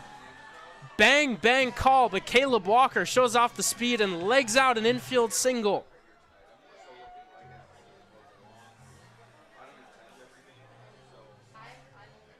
Batavia up 11-1. Travis Hammond now in the box. He walked his last time up in this fourth inning.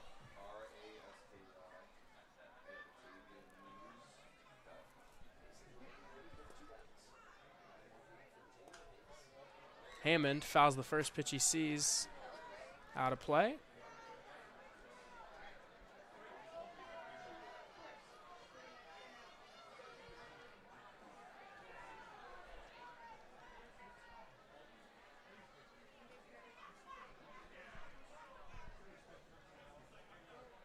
Next offering. That one upstairs. It's 1-1.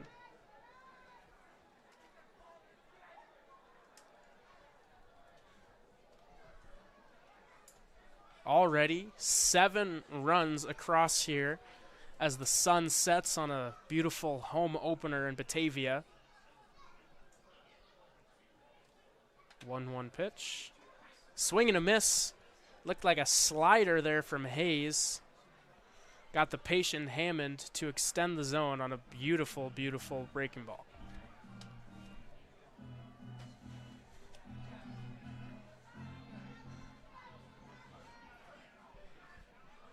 Now the count 1-2 on the Muckdogs center fielder. Hayes kicks, fires. That one inside. The count is even.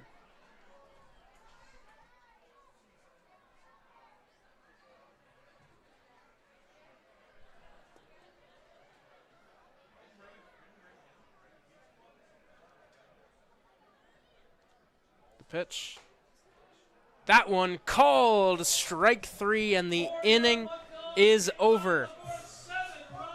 But not before Batavia strikes, explodes for 7 runs after 4 innings of play in his 11-1 Muckdogs.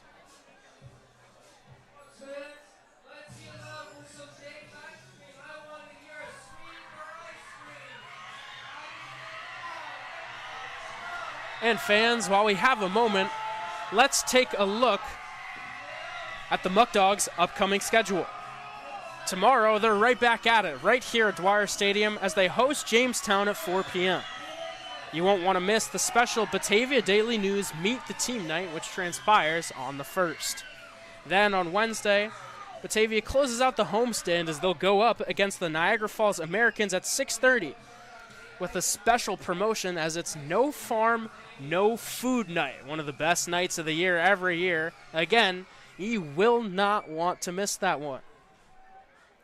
After the 4th, they face Elmira in a rematch of this contest on Friday, June 6th. That one's at Dune Field in Elmira. After that, they return to Batavia the next day, June 7th, as they take on the Geneva Red Wings. That is Saturday, June 7th.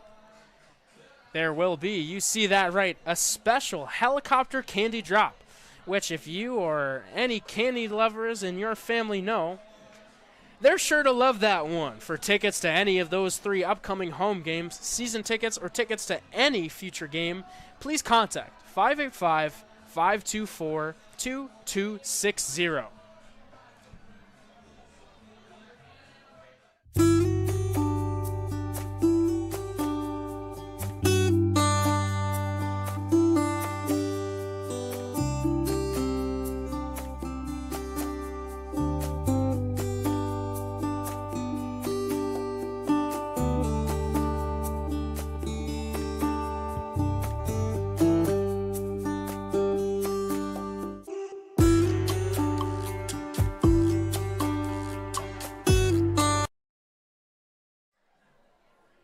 We return here for the top of the 5th inning. Gavin Chandler still on the bump as he offers the ball outside.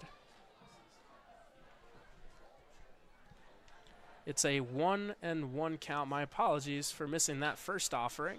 So there's a ground ball to shortstop. Fielded throw is in time. Slick defensive play from Castrataro. Gets some love from his pitcher, and there's 1 down.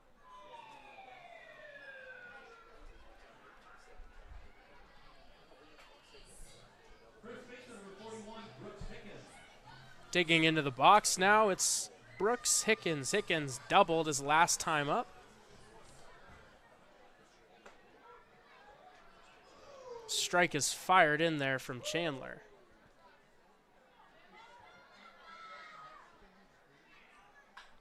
That one, line drive into center field for a base hit. Second hit of the day for Hickens.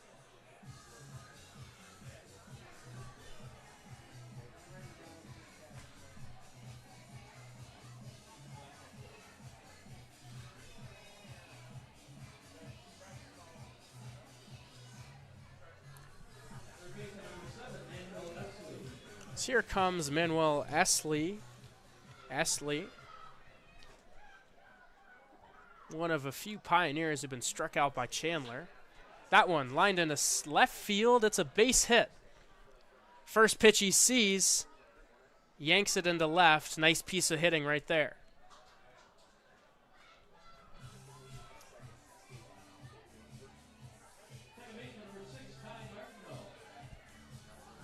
Interesting to see Gavin Chandler in such a groove coming into this inning.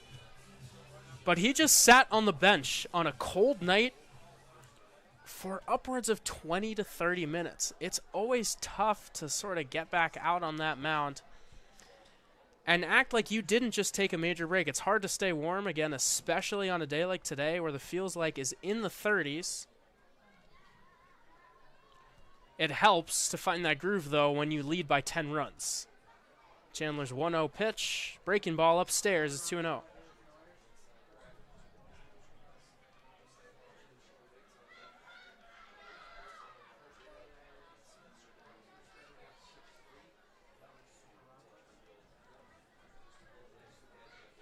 In comes the 2-0. It's a strike. 2-1 now.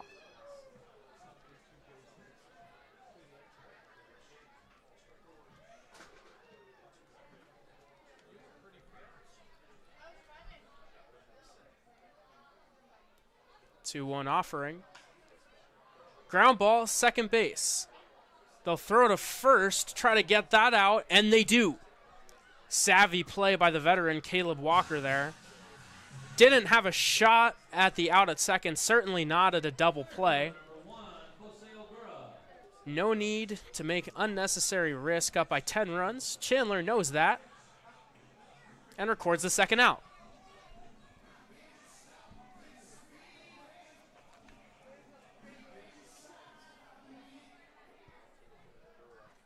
Now Ogura back to the plate.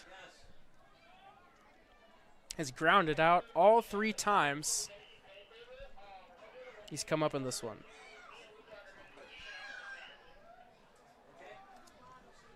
Two times, I should say. As there's a ball.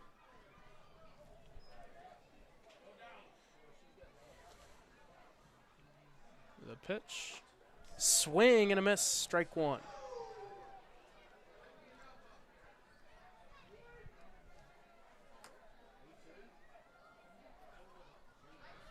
Chandler coming home with a 1-1 offering. That one maybe fouled off. Maybe a swing and miss that wasn't handled by Romick. Does not matter. Either way, it's 1-2.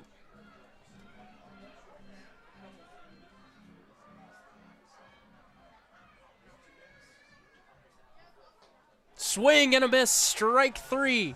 Gavin Chandler looks up with excitement as he's through 5 innings of excellent work. He leaves 2 runners at second and third base. And after 4.5 innings of play, the Muckdogs lead 11-1.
As we head into the bottom of the 5th, Brian Fry leads things off. Fry had a base hit in the lengthy 4th inning, which saw Batavia bring home 7 runs.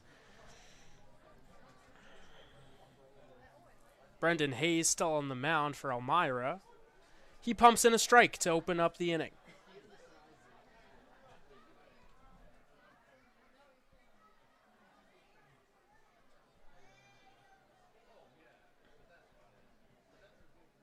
Oh, 1 pitch. That one low. It's 1-1.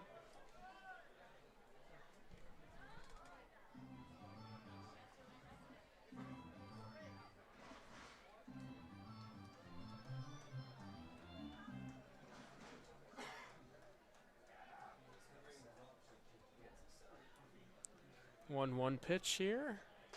Swing and a miss. Nice pitch there from Hayes.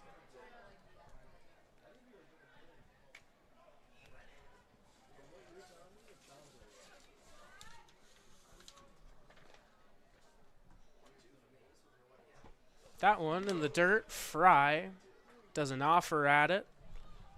And it's even. 2-2. Really has turned into a beautiful home opening night. This is offering is grounded outside of first foul. Beautiful sunset off in the distance. Nice pinkish, purplish skies, sort of bleeding into the stream. Fans filling the stands, happy to see the product on the field right now, as it has been all Muckdogs. The 2-2 pitch. Line drive, center field, base hit. Just another knock, the 10th of the day for the Muckdogs.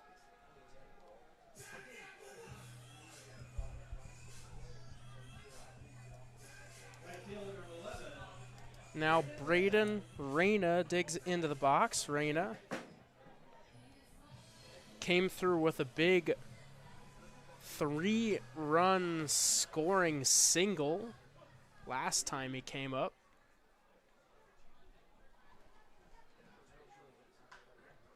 He fouls the first pitch he sees off the other way, out of play.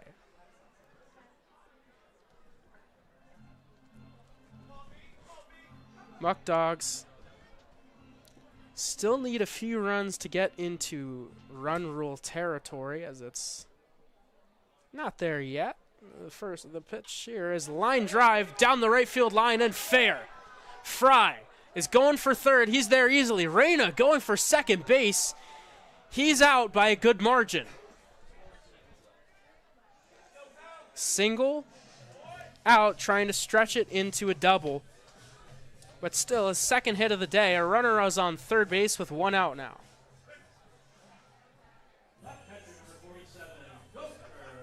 Again, don't want to give myself too much credit, but my 2 picks to click on the day, Braden Reyna and Jackson Inman, have been phenomenal. Then again, everyone has clicked for this Muckdog team. The right answer would have been the entire lineup, as they've got 11 hits, 11 runs. They've shown great plate discipline. The pitch, swing and a miss to Romick. It's 0-1.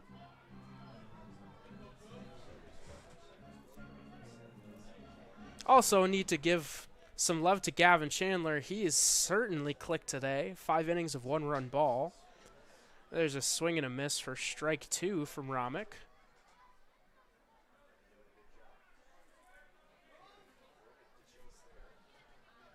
Oh, 0-2 now.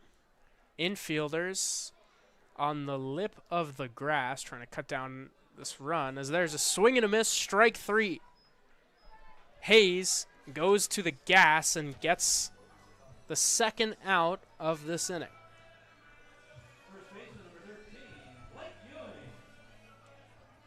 Now Blake Ewing steps in.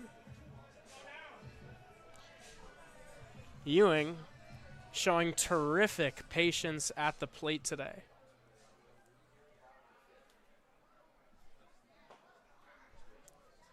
That one inside, it's ball 1.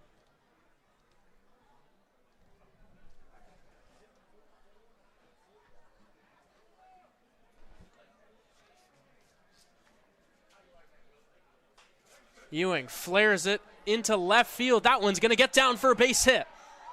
1 run scores. Ewing takes a big turn at first. Goes back to first. Now it gets away from the second baseman. Ewing into second base. Once again, the Muckdogs taking advantage of some sloppy play, not a clean throw in. Every turn of the way this game, they've never taken anything for granted. You see, a lot of guys, you get a base hit, you're sort of going to walk to second base. To first base. You know it's going to be a single. But as I mentioned, Ewing took a big turn. Not too big a turn, but a nice sized turn so that if something like that happened, he could take advantage. And look, now he's on second base, and a single will drive him in as Jackson Inman, the dangerous lefty third baseman, comes to the plate.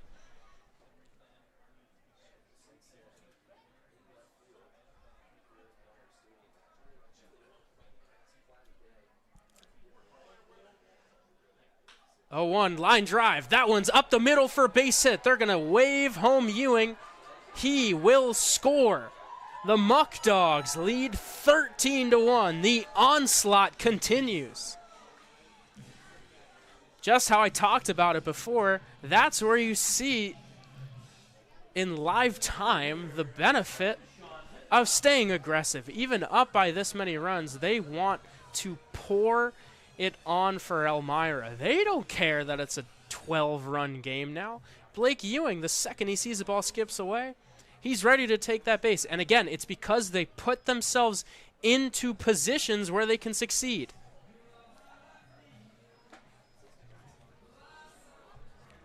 Sean Mindas will come up to the plate.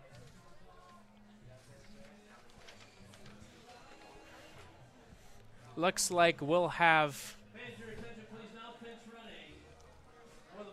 some changes in this game as Cameron Koppel, the third baseman and right-handed pitcher, has pinch run for Inman. Mindas still in. They check on Koppel. He gets back safely. Also, looks like we'll have a pinch hitter on deck as Cooper Fesh is in the on-deck circle in the place of Justin Espinal. First pitch to Mindas is outside. Ball 1.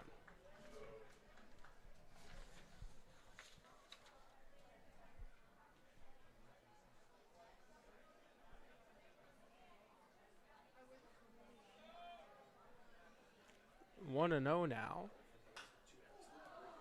Popped up.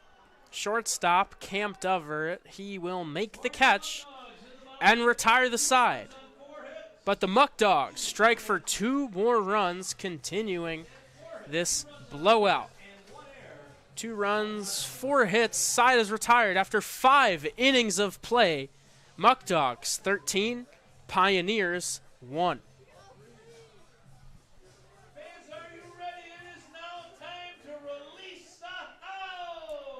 This season, get yourself the latest Batavia Muckdogs gear. Hats, t-shirts, sweatshirts, warm-ups, baseballs, and much, much more. Stop by the merchandise stand by concessions for some of these incredible products. I tell you,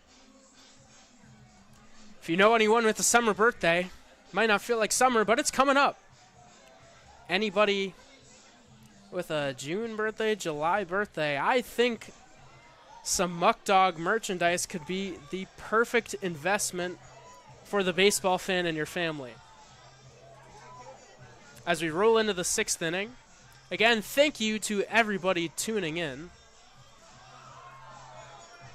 It's a pleasure to have you here. I'm glad I have the opportunity to take you through this Batavia Muckdogs home opener.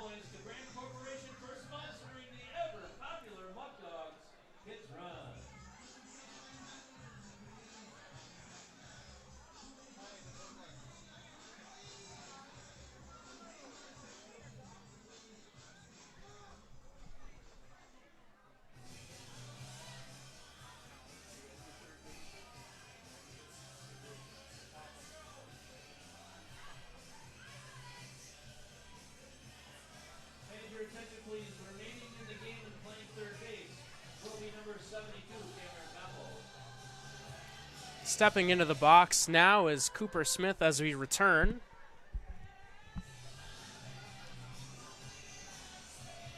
Unfortunately, the commercials were not quite ready for this one. We'll have commercials coming soon. First pitch to Smith is grounded to second base, charging in. The throw in the dirt. Ewing unable to scoop it. If I were the scorekeeper personally, I'd call that one a hit. Tough play to make. It's Kanta Ueno, the second baseman. He's in at second base, of course.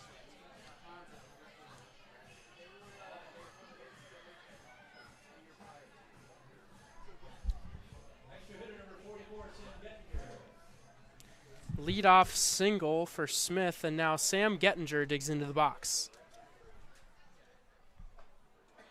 Takes a first pitch strike. Gavin Chandler doing what the stat sheet, all his experiences show he does. Pitch deep into ball games. So that one's lined down the left field line, foul. Ahead 0-2. Chandler has had some long breaks, as we talked about previously, but he's still in this one, 6th inning. Really not a ton of solid contact against him. Not a lot of threats.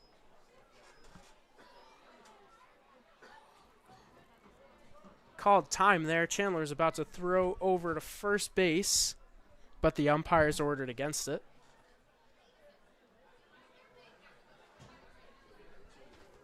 Oh, 0-2 now.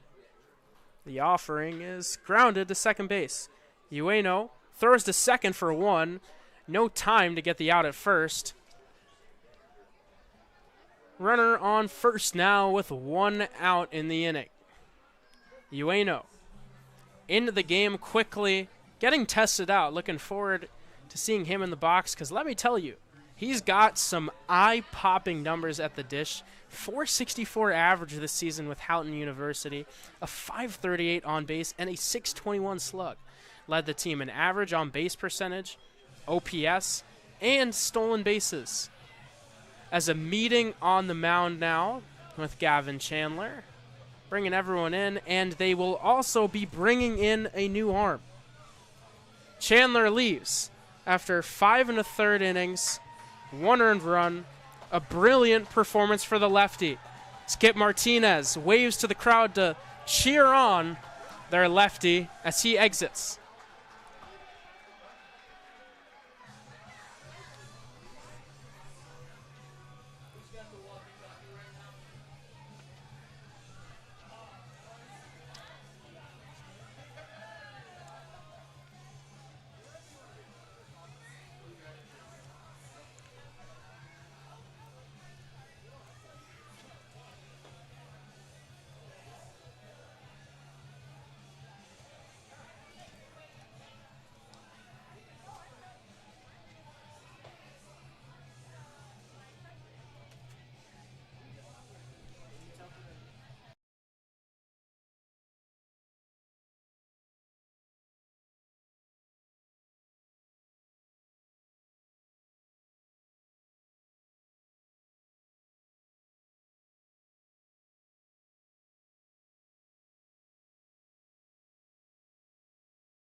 The new pitcher on the mound for Batavia is Jay Creighton.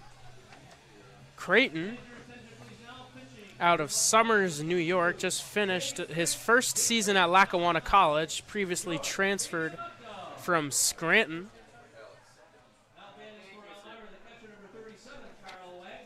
Creighton has a twin brother, George, who is also on the Muckdogs this season.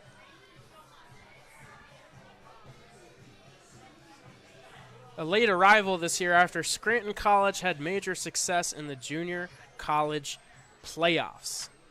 He steps into Frankly, the best situation you could walk into as a pitcher trying to get your feet wet. Delivers a ball outside. It's 1-0. Up by 12 runs. Comfortable spot for the right-hander. His twin brother, George, is a lefty. You'll probably see him at some point soon. It's that one in their first strike. With Lackawanna College this season, in 14 appearances, he posted a 4.08 ERA over 17 and 2/3 innings of work, striking out 20 batters. His 1-1 offering is just inside. Breaking ball doesn't quite bite back. For Creighton, he's got a fastball, curveball, and changeup in his arsenal.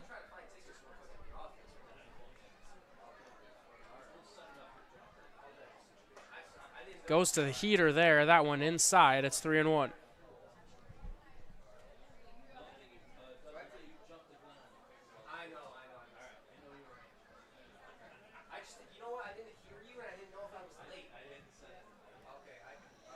Three and one count. That one pumped in for a strike on Wagner. Wagner has a walk on the day.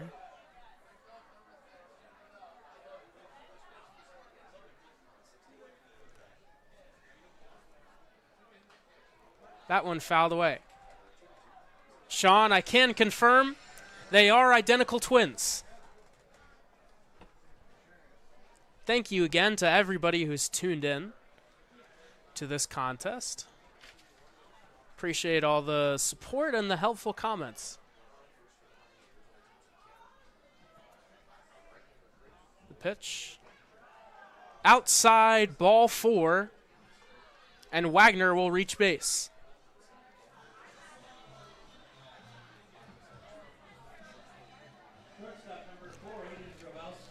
Now digging in is Aiden Grabowski. Grabowski, who singled back in the 4th inning. Only 2 innings ago, but I tell you, feels like quite some time. That's what happens when you put 9 runs on the board, of course speaking in the sense of the Muckdogs, in 2 innings. Creighton delivers a curveball on the outside corner.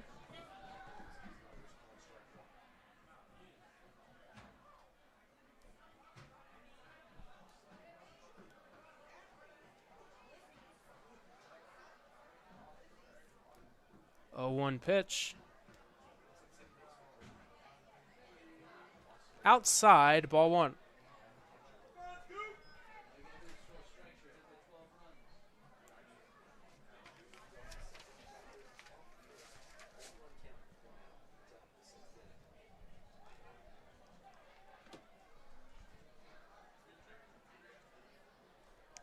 Creighton sets, fires. That one fouled away, and the right-hander jumps ahead 1-2.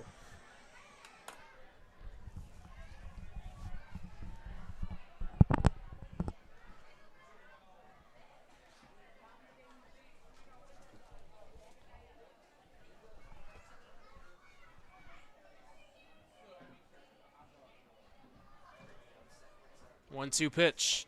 Swing and a miss, strike 3. Creighton retires Grabowski with the heater, and there are 2 down.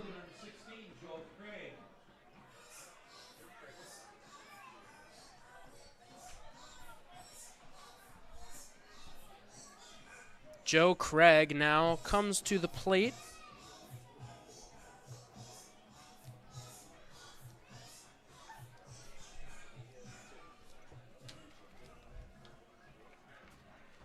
Craig, one of a few guys from Elmira, courtesy of Northwood University, he takes the first pitch he sees for a ball.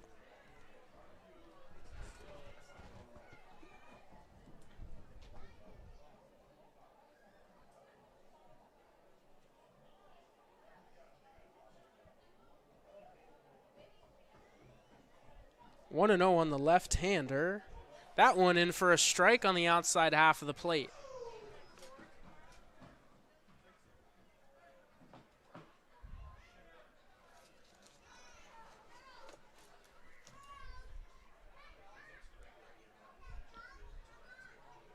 1-1 now. Creighton fires. That one fouled away, third base side, out of play.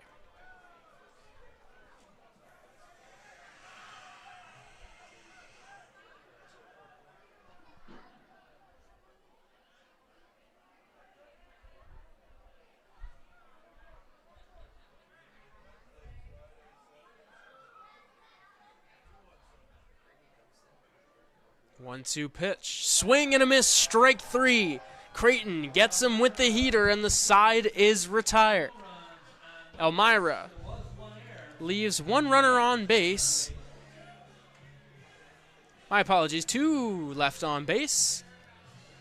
Nonetheless, no runs come to the plate, and after 5.5 innings of play, Muckdogs 13, Pioneers nothing. 1 run, sorry.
Digging into the box now, it'll be Cooper Fesh. Fesh pinch hitting for Justin Espinal. And he'll face a new pitcher. That'll be Michael Cobb. Cobb, funky delivery, a bit of a sidewinder himself.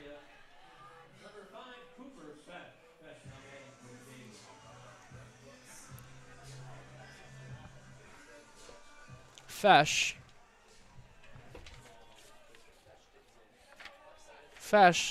attends Keystone College.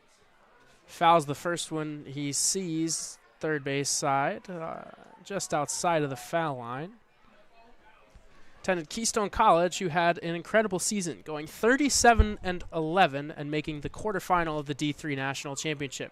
As here he grounds one off of the glove, and he's on for a lead-off single. Cooper Fesh, first plate appearance of the season, gets his first knock.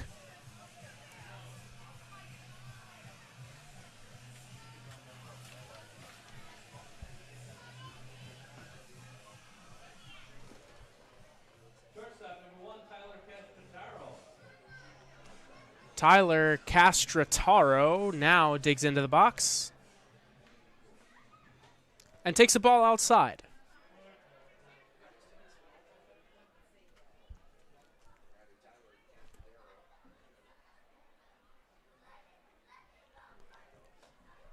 That one up and inside. It's 2-0.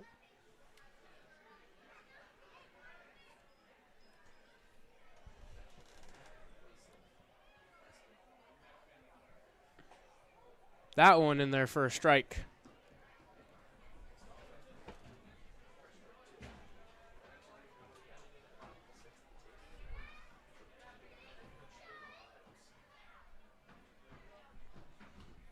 That one is fouled away. It's 2-2.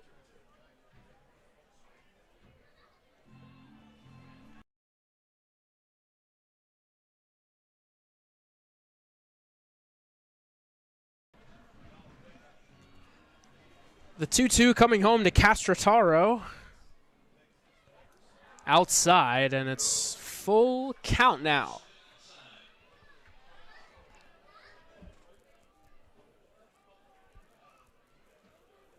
Three and two to the right-handed hitting shortstop. Inside, ball 4. May have grazed Castrataro. Would be his second hit by pitch of the game, but either way, walk, hit by pitch. He's on first base, and runners are on first and second. And here comes Kanta Ueno. I sort of teased it earlier. Ueno takes a ball outside, has incredible numbers offensively. Had a 1,159 OPS, better way to say it, at Houghton University this year. Previously attended Genesee Community College. Flares one to shortstop, catches made, infield fly rule in effect on that one, and there's one away.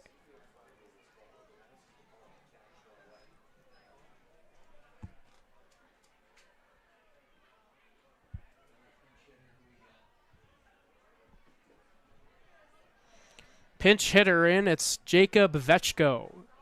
Vechko, one of the 13 returners.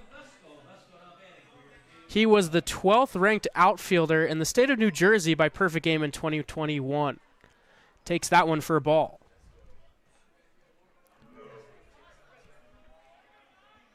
Vechko just finished up his junior season at Dayton College. Gets hit by that one, and the bases are loaded once again.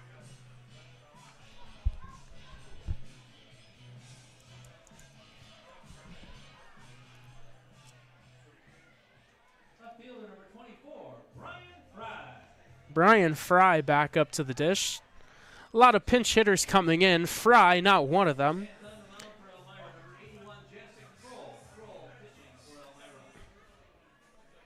My apologies. Previously said Michael Cobb. It is Jacek Kroll on the mound.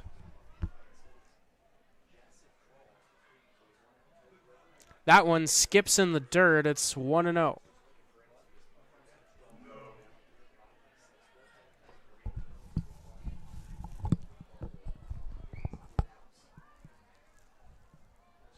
The 1-0 pitch popped up. Second base, camped under it. Infield fly is called. Catch is made. Little bait from Cooper Fesh at third base. He was never going to go. That's the second out of the inning.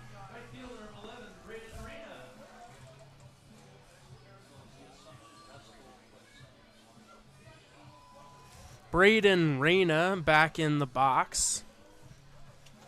Reyna had a good day at the plate. Last time up, he hit a single. Tried to stretch it into a double and is thrown out. As here, he swings and misses.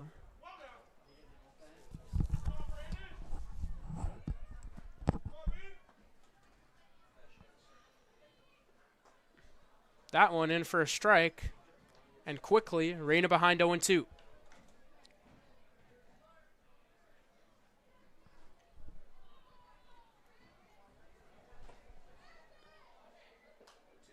That one fouled away. Third base side out of play.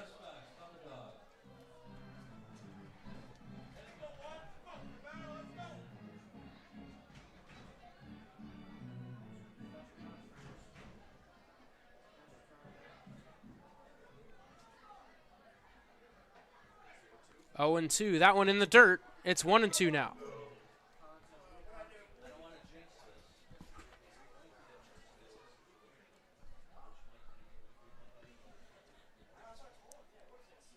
One, 2 count on the 6'2" left-hander. That one lined to shortstop.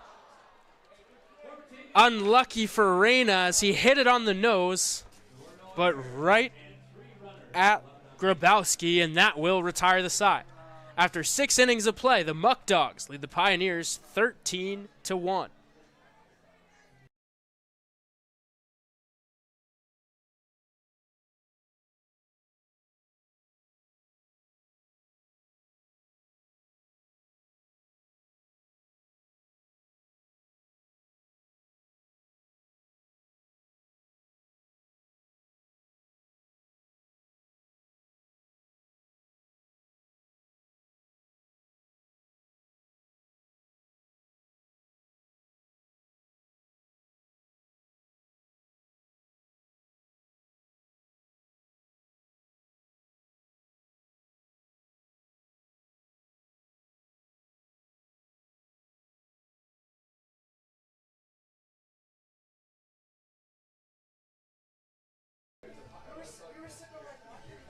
Muckdog fans, join us at the Genesee County YMCA on June 11th for a night of great food, fun, and community.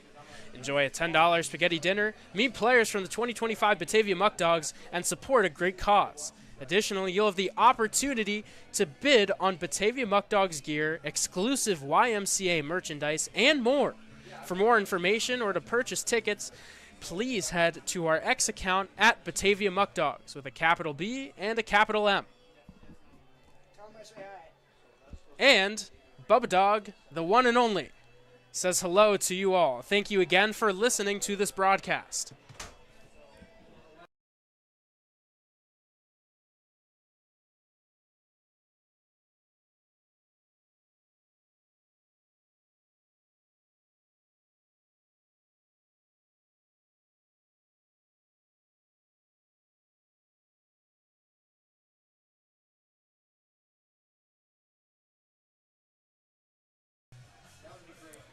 As we head into the top of the 7th inning, I should let you all know, fans.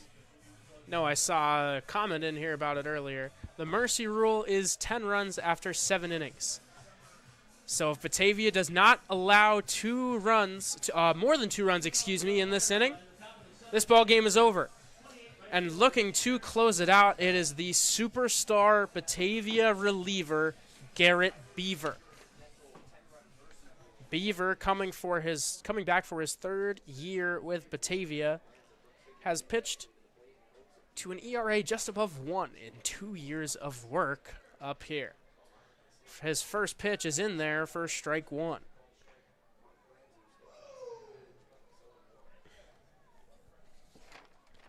Beaver, last year, in 18 innings, had a 1 ERA, struck out 18 batters, and walked just 7. The Sidewinder delivers that one outside, and it's 1-1.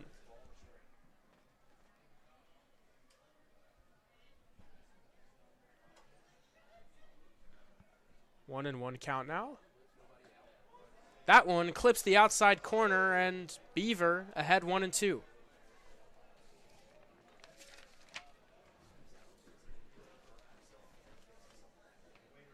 In the box for Elmira, it's Tanner Carranza.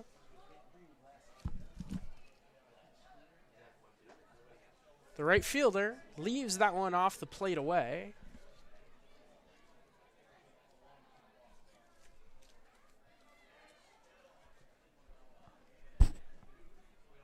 Two and two. That one inside. Skips out of the way of that one, and the count is full. The sun fully set here on a nice chilly night in Batavia. 3-2. Swing and a miss, strike 3.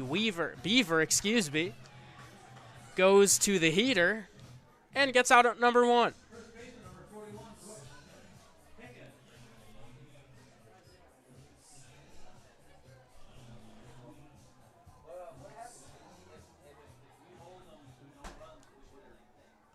Hicken in the box now has 2 hits on the day.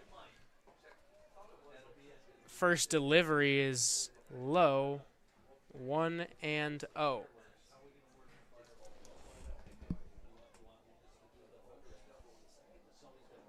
1-0 count on Beaver. From Beaver. He throws one that gets fouled off first base side. And it's 1-1.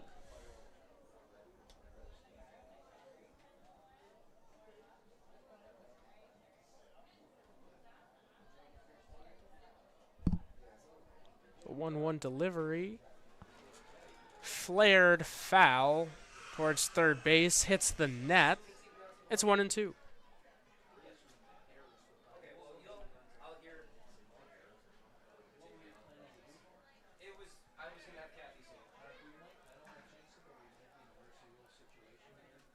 One, two now.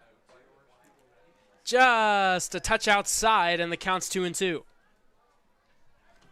Beaver working fast, pumping strikes so far in this one.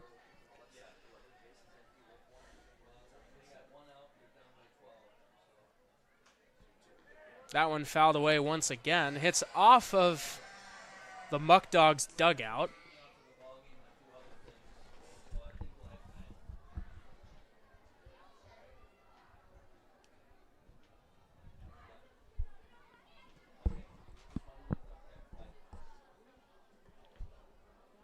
2-2 count here. Beaver delivers. That one just a bit low. Looks like the Muckdogs may have thought they had that one for strike 3. Ramek took a step towards third base. But that one not a strike, and the count is full. Ground ball.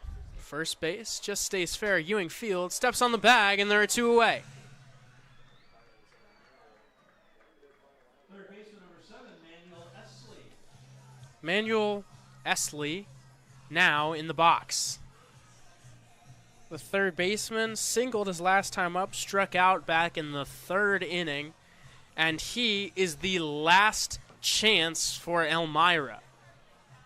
In what started out as a heated battle between 2 rivals, a revenge match for Batavia, has turned into a laugher. I'm sure Skip Martinez will be more than happy to see this outcome.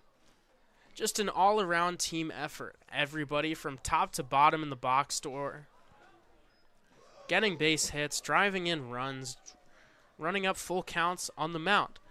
Great performances by Gavin Chandler, Jay Creighton, and now Garrett Beaver. Beaver's 1-1 is a swing and a miss. And the Muckdogs are 1 strike away from securing their first victory of the 2025 season.